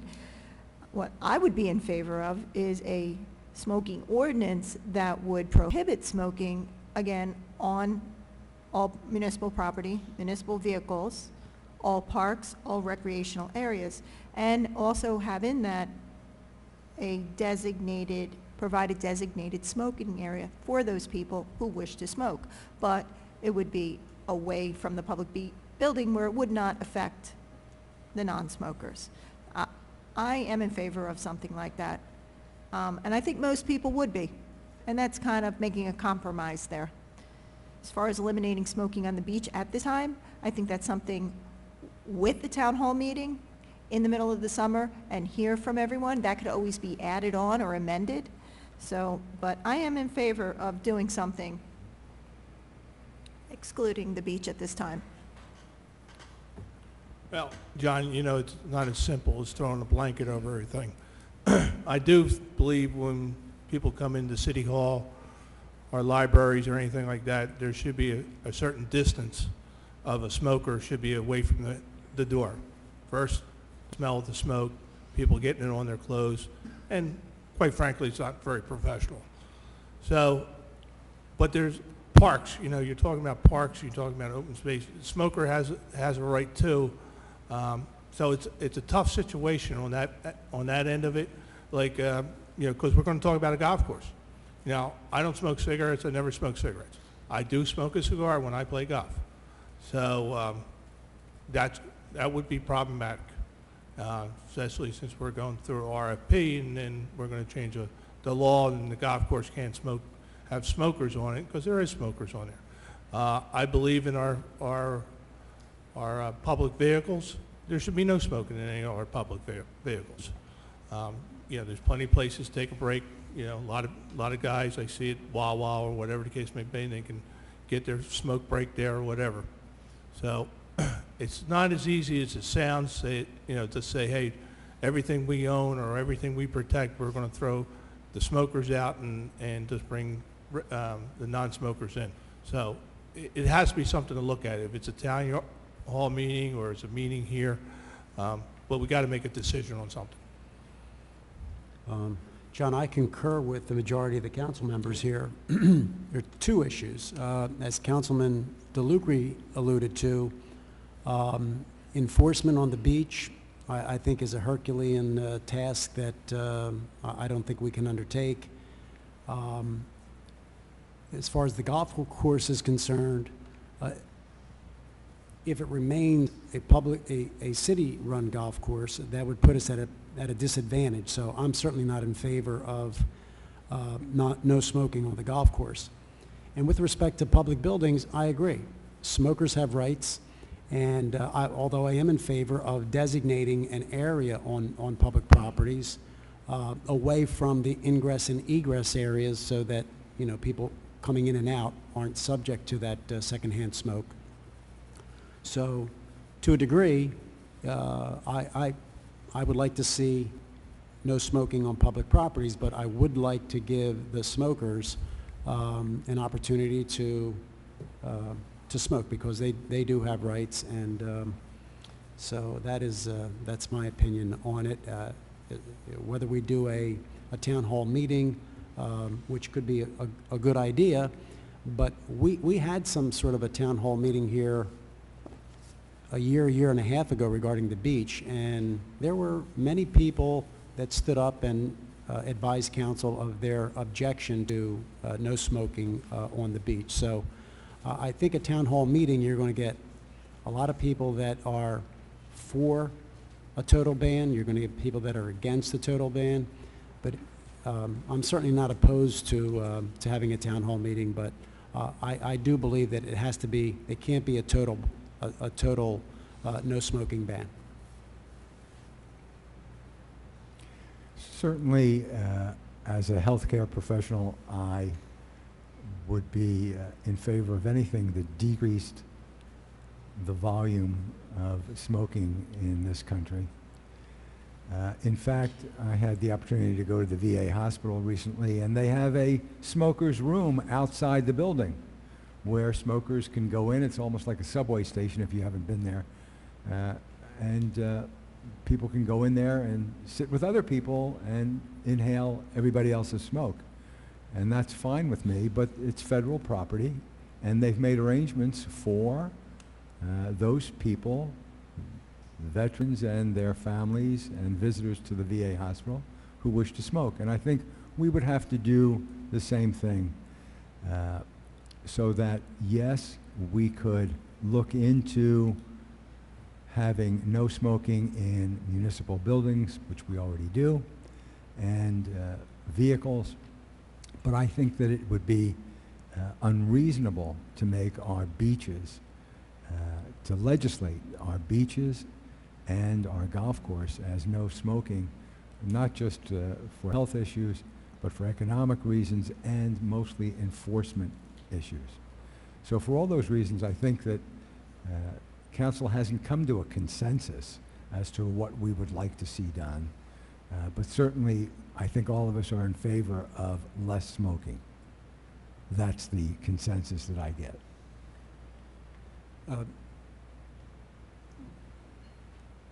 Can we answer your other question first, John, about the archiving of the council meetings? And I was going to direct that to our city manager.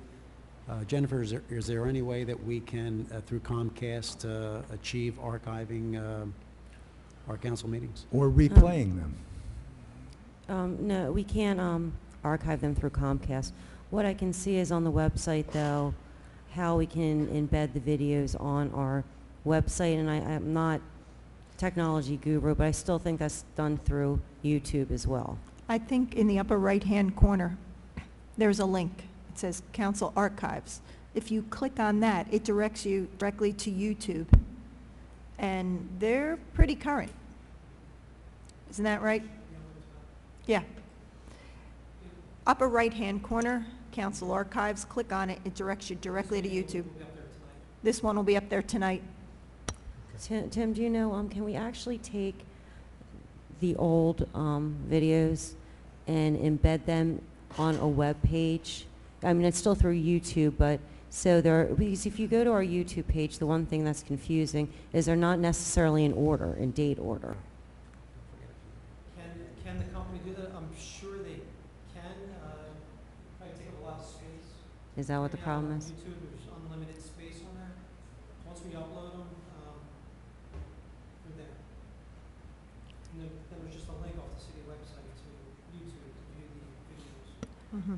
We can, I can look at it. I guess it's just expensive using that much space on a website, you know, so, you know, just give us time to look into it a little Yeah, bit more. archive on YouTube is basically the same thing. It doesn't go anywhere once it's up there, unless you take it down. The video, like tonight, you're talking 3-4 hours, that's a lot of space. Yeah. So how much will be up there tonight, once you post it? The entire video will be posted tonight. Okay.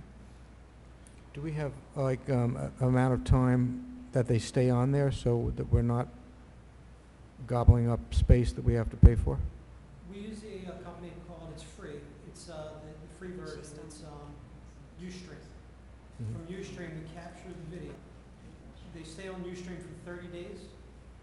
But as soon as this is over, myself or either Lieutenant Bennett, we'll do is we'll transfer it from Ustream to YouTube. YouTube indefinitely. And you don't need a log on to get on. You can just search the city of Brigantine, and it'll take you to the videos.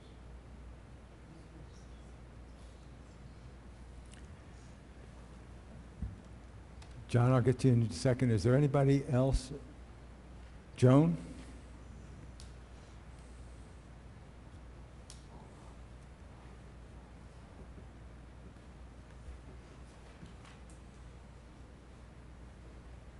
Joan Reese Evans, 1419 Bayshore Avenue. I just wondered if there was some kind of a timeline. Excuse me, Joan, I can't hear you. Can you speak up, please? Speak up, please. Okay. I wondered if there was some kind of a time. Is that better? Yes. Yes. Okay. If there was some kind of a timeline for the bulkhead survey, which apparently we're going to have, and Mr. Stinson's left. So I wondered if that could be, if we could get a date on the, when the results would be available. I don't have a date for the results, but I can tell you where we are. This, the survey The reason we were able to hire a consultant is because we were awarded the strategic planning grants.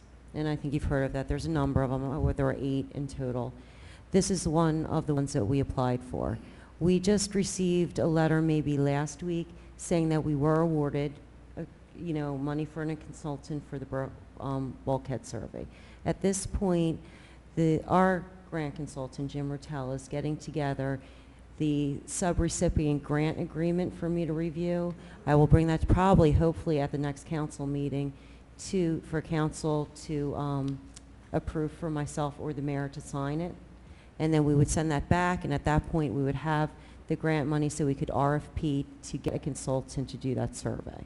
So that's where we are at this point. So you don't have a date when the survey may have been completed? No, we don't even have a consultant yet. We haven't even RFP'd Okay. out to find a consultant yet. And so how long do you What we did is think we that- got, when we submitted for these 8 different ones, we received a letter last week that we received 3 of them. I think $15,000 apiece. One was for the bulkhead survey, and then there was 2 other consultants that we were awarded as well. Or money for a consultant, I should say. So you have no idea? You can't give an approximate time? No, I can't give an approximate time. I can tell you that I'm hoping at the first October meeting that I'll have the subrecipient grant agreement. If council approves for the mayor to sign that agreement and we send it up to the state, which is a requirement, then we will have the award of the $15,000 to get a consultant. At that point, we can start the next day, start advertising for people to submit information, we could put out requests for proposals, so various consultants can then, what do you call it? Bid. Propose, for the consultant job. I don't know what the time periods are. Do you know, Lynn, how long the RFP needs to be advertised? I'm not sure on that. No, I don't know, but there's time periods involved with that. At that point, then the consultant needs to actually do the work. And I have no idea how long it takes the consultant to do that work. But I would assume a couple months, at least. Okay, thank you So very much. that's where we are. And I have another question.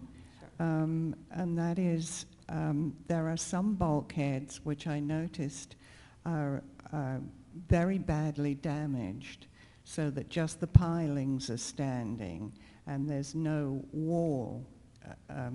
So that is basically just the same as no bulkhead. But there obviously was a bulkhead there. Does the city have any power to make that homeowner repair their bulkhead? You know what, I would really have to ask Ed, who's the zoning officer. He would know what the code says as far as any kind of penalties, if it's considered, or maybe even construction as an unsafe structure. I'm not really sure what that falls under. Mm-hmm. I mean, assuming that we do inspections on various properties, and if there are safety or even overgrown vegetation issues, we do have authority there, so I'd assume we have some authority over bulkheads, but I don't really know what that is and to what degree. Okay. But yeah, I'll talk to Ed about it. Okay, thank you. No problem. Thank you. Mr. Feely? Members of council, Michael Feely, Beachcomber News. It's a slow news week. This is a slow council meeting. You guys are not making this make CTV. So with tongue firmly in cheek, I'm going to ask the following question regarding a letter that was sent to council and which you approved. And this is from Ken Parnell on behalf of the St. Thomas Roman Catholic Church, where they're requesting a permit to have a bonfire on the beach on 7th Street. Now, my question is, and inquiring minds want to know, are these chicken bones? Are they animal bones? Are human remains? Is this some dark, Catholicism ritual that they're going through? I mean, we do want to know, so if someone can clarify that, that would be interesting. You're putting me on. Pardon me? You're putting me on. It does say Right. bone. It's a typo, but You've got to actually... read, you've got to actually, read. that's the word that the origin of bonfire comes from, a bonfire. I saw it. Oh, now, Later now I on- have to look it up. Okay. No, I didn't. It's fact. On another note, I had a casual discussion with Mayor Guardian, who was over at our pro volleyball event a week and a half ago. And we were just kibitzing back and forth, and a question came up because he had gone on the record saying that anything was on the table with regards to the budget in Atlantic City. And so I kind of threw out there, well, why don't you sell Brigantine, the property that's on our side of the bridge? And he said, well, we're not using it. And I don't remember exactly how much of the property on this side of the bridge Atlantic City actually owns, but is that something City Council would ever consider in order to complete the integrity of the island?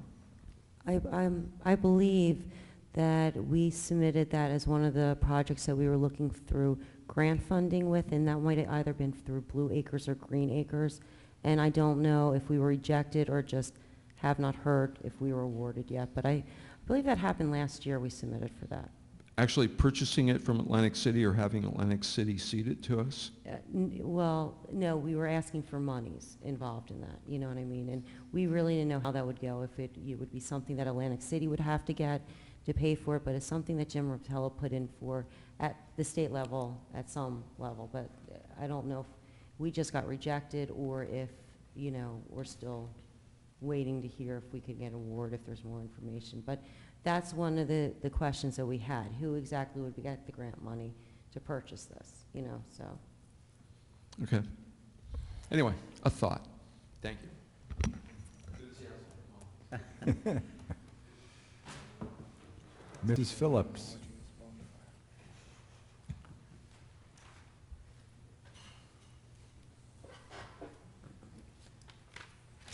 Ann H. Phillips, 308 27th Street. Earlier, I asked some questions about the two websites owned by the city, or used by the city, or whatever word you want to use. I don't think the answers to two of those questions are clear. So I'd like to repeat the questions, and I hope we can get a clear answer. Number one, in whose names are these two city websites either registered and or owned? Second, who in city government is authorized to and does supervise the content of what is on those websites? And I think I may stand here and wait because I'm the last person, at least this part of the public comment, we get immediate answers. So I'd appreciate some answers to those two questions. I think Jennifer's going to answer that for you. Okay. Yeah, No. the new website, it's still the old website. The problem is we never linked the BrigantinaBeachNJ.com over to the bb.nj when SJTP took over it. That's the South Jersey Technology Partnership. That's our webmaster. But for maybe the last year, 2 years, we've had both of those names. In the past, before we were transitioning over, if you put in BrigantinaBeachNewJersey.com or you put in bb.nj.com, you would come to the same website. But somehow we didn't link that. But I can get that fixed. So if somebody types in BrigantinaBeachNJ.com, they'll come to the same website like they used to, at the bb-nj.com. Well, there are two separate websites there. No, I know. What I'm saying is there should not be two Yes, separate correct. websites. However- They weren't. What I'm trying to say is for the last year or two, we've had those two names. We've had the same two names in the past before we made this transition over, you know, to the new website, you know, but it's just a new remodeled website. It's not a new name. You know, the two different addresses would take you to the same website. Now they don't. They didn't pull that name over, so you're seeing an old website. That doesn't, you know, that's not us any longer. Yeah, but there are two distinct domain names there. Mm-hmm. Do you want me to try to help? Tim, your name was on one of them. Yeah, back, the city's website originally was under BrigantineBeachNJ.com.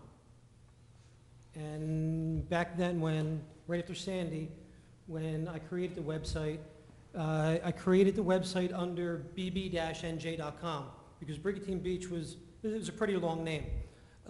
So what happened was we redirected the URL from BrigantineBeachNJ.com over to the new website, bb-nj.com. But you've got 2 domain names in there, Right. and there is 2 of them. addresses. Since the new company took over, I gave them access to my account where everything was under. Since then, there's probably a few things they haven't switched over. They were supposed to switch the website, the names, everything over. I was the administrative on the accounts under BBNJ. The BrigantIneBeachNJ.com, that was hosted under a Comcast account I think the city has.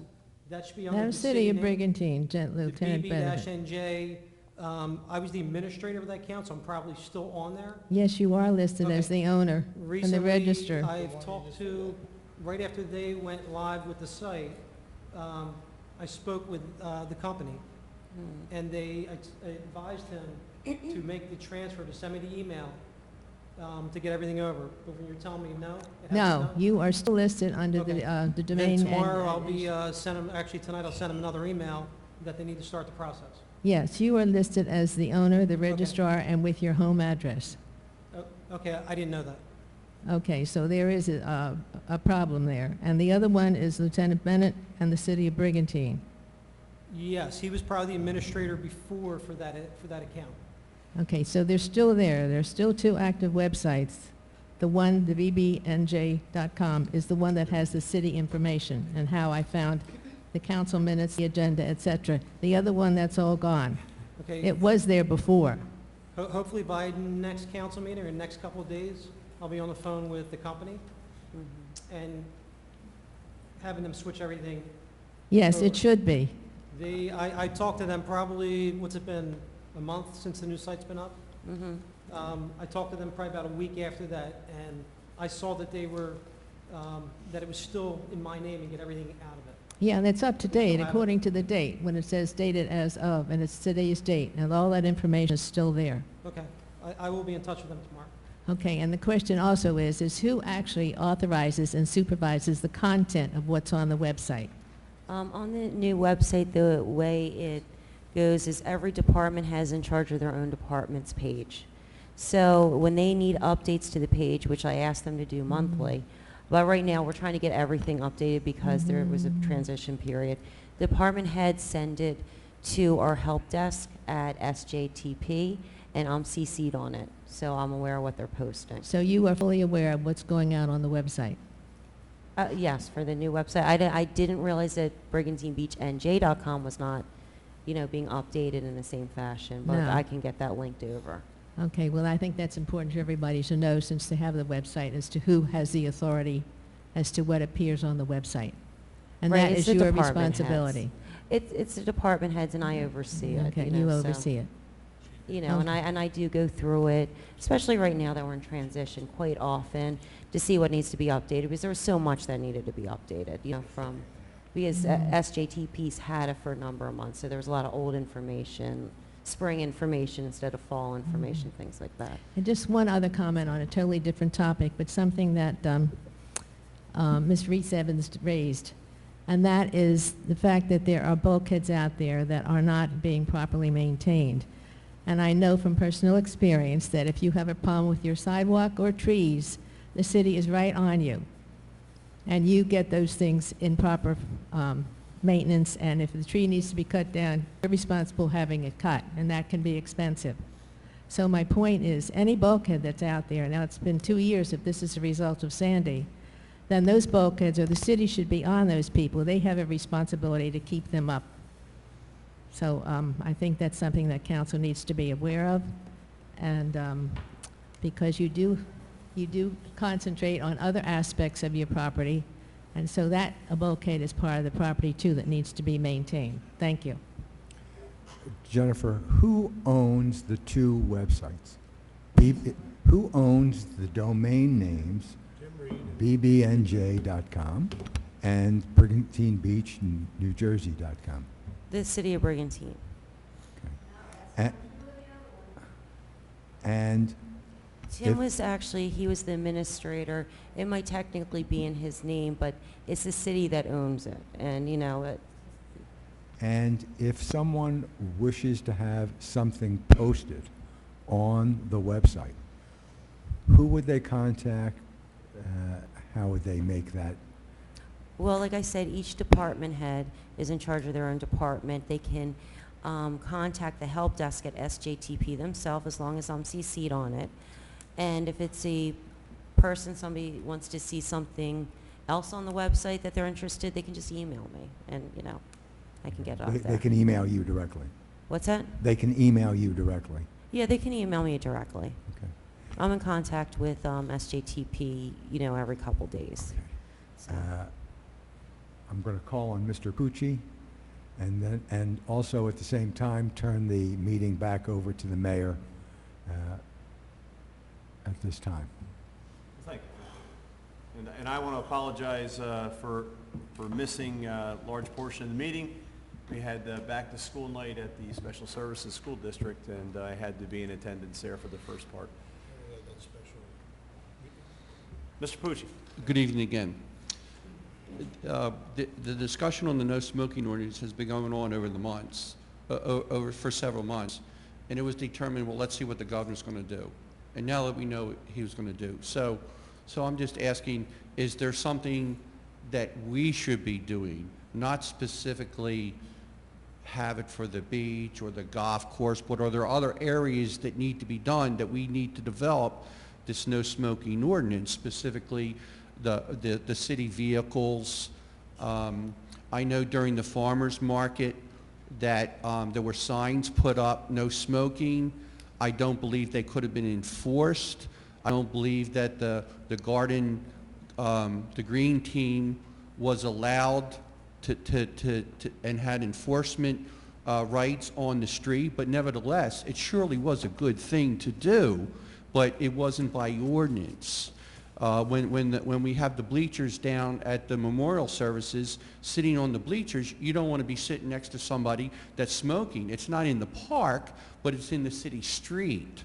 I don't believe that it has anything to do with people's First Amendment rights, because under Title 18 of the Code of the State of New Jersey, and the mayor can confirm this, I believe it's Title 18, that there's no smoking whatsoever on school property or colleges. It's not allowed. So it's not a matter of people having smoking rights. It's a matter of the government, the city, has to enforce this courtesy by other people. If you have it by ordinance and simply put a no smoking sign on the building here on the entrance, that would probably relieve 90% of the problem without having to enforce. But you can't do that unless you have the ordinance. So I'm just asking, okay, now that we know the governor's vetoed the bill, and he pretty much said, let the localities handle it. He just didn't want a broad sweep. So when can we do this? Is my question. It's been going on for a while, and I do think that there should be areas. I'm not saying all of them. I'm just saying, do you think that there should be some additional areas of no smoking in Brigantine, especially when they're around kids, the ballpark, the community center, walking right into this building? And if you want to maintain whatever rights you think that no smokers have and have a designated area, fine. But let's do something, just so when I walk into City Hall, I don't have to breathe secondhand smoke. And it's happening right now, and I got to step over the cigarette butts on the concrete. So I'm just asking, can we proceed and do something what you think is right and maintain reasonableness? Can we do this? We've been talking about it for a while. That's my request. Well, John, and I also think that maybe you mentioned the town hall meeting. I asked, would you think it was appropriate that our drug and alcohol council be part of that discussion also? Maybe they should be invited to that meeting also. Well, I think we addressed this before, and we told you we need to come to a consensus, and hopefully a town hall meeting will be the way to do it. A town hall meeting, by very nature, is open to everybody. So the issue is to hear everybody, to hear both sides, or if there's a third side, whatever, but then have that guide us, and you'll have plenty of time at that meeting as well to speak, and so will everybody else, without the constraints that we have during an official city council meeting. It's a meeting for free exchange of ideas. The only thing, hopefully during a council meeting or during a town hall meeting, is that we'll have some type of format so that no one group or individual or group of individuals dominates the whole thing. So we can have a back and forth, gather information, gather opinions, and then go on from there. Although I do recognize the public can speak freely on an ordinance that's proposed on the first reading, so that can be done. But I certainly just don't disagree with the town hall meeting specifically for that. I'm just asking for, when is it scheduled? I think That's what I'm asking for. When is it scheduled? We'll work on that. I don't think we're going to come up with a specific date tonight. Well, I'm not asking for the specific date tonight, but this has been going on all summer long. I'm just asking for some date. Can we come back to the next meeting with a scheduled date so we can have it in the future? I mean, this item, this topic keeps getting kicked down the road, a can down the road over and over. It's obvious we need something. Maybe not the total blanket that the concept that the governor vetoed, but there are areas that need to control no smoking for the public. And I'm just asking, when can it be done? This topic has been talked about a while, and I'm going to talk, if not, sure you need some time, I understand. Government doesn't work that fast, but if I'm going to come up again, I'm going to keep asking because it's been going on and on and on. So I'm just asking, when can we schedule the town meeting? When can we do it? Well, I wasn't here for that part of the discussion, but I'm not certain we need a town hall meeting for a smoking ordinance. I think this is a forum that is open to the public. Smoking ordinances have been implemented in municipalities all over. So there are sample ordinances that this council can look at that have been carved out in different municipalities. I think Hamilton Township has one. Mayor, if I'm recalling correctly, we actually drafted one and distributed it to council in Right. the early part of the summer. So if you need a working document to begin with, we can reissue that, and council can begin their conversation on that. My recall was that it was rather broad, especially in regard to the recreation areas. They were included as no smoking areas, and tonight's discussion of council would suggest that that might have to be reworked a little bit. But we have a working document that we can reissue to council for a starting point. And again, we could put it on the agenda for the next meeting so we can get this ball rolling. Well, Fred, can you send it to all of council and then? I did that in June, but I'll do it Can you again. resend it? Yeah. Yeah, we'll get it out And then again. put it on the next agenda. Have it on as a discussion item. Yeah. Then it would move to once we came to some idea where we might want to go with that, but also the public would have a chance to speak on the agenda item. Then they would have a chance to speak during the public session. Then they would have a chance to speak at the introduction meeting. They would have a chance to speak at the public hearing. So there would be plenty of opportunities to get input. But I think we need to move forward on this, and we're not on new ground here. This has been done in other areas, so we can take a look at, and I know Fred has already looked at some of the samples that are out there already. You may have already crafted one in another community. And just for the record, council, before I officially moved here for my primary residence 2 or 3 years ago, I came from Hamilton Township and lived there 25 years. And just for true transparency, I'm the one that initiated and got the ball rolling to have Hamilton Township have no smoking ordinance. Thank you, Fred. Thank you, council. Thanks, Ron. Is there any other public comment? Okay, seeing none, I'm going to close the public portion, and I understand we need an executive session? Yes, a short executive session, no formal action. I'm sorry? Probably no formal action. Okay, and the reason for the executive session? It's contract negotiations. Okay. Lynn, if you would read the resolution to retire to executive session? Whereas the Open Public Meetings Act permits the exclusion of the public from a meeting in certain circumstances, and whereas this public body is of the opinion that such circumstances presently exist, and whereas a governing body wishes to discuss one matter of contract negotiations, Minutes will be kept, and once the matter involving the confidentiality of the above no longer requires that confidentiality, then the minutes can be made public. Now therefore be it resolved that the public be excluded from this meeting. This resolution shall take effect immediately. Okay, can we have a motion second, please? So moved. Second. All in favor? Aye. Frank, do you want to wait until after the executive? You wanna do No, it now? I have some. Councilman Kern has some announcements. Just some announcements as to current coming events. This weekend is the Scholars Weekend at Temple Beth Shalom. If you want to attend, the phone number is 266-0403. The American Legion is having its beef and beer on Saturday from 4 to 7. At 11 a.m. on Sunday, the beach will be open to 4x4s for the Chamber of Commerce televised Eagles game, which I believe begins at 1 o'clock.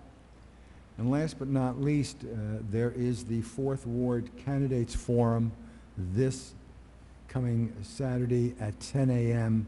at the Community Center. Even though it's a 4th Ward event, the public in general is invited. Thank you, Frank. Okay, we're going to go into executive session. We do not anticipate taking any action when we return.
Okay, need a motion to resume the meeting? So moved. Second?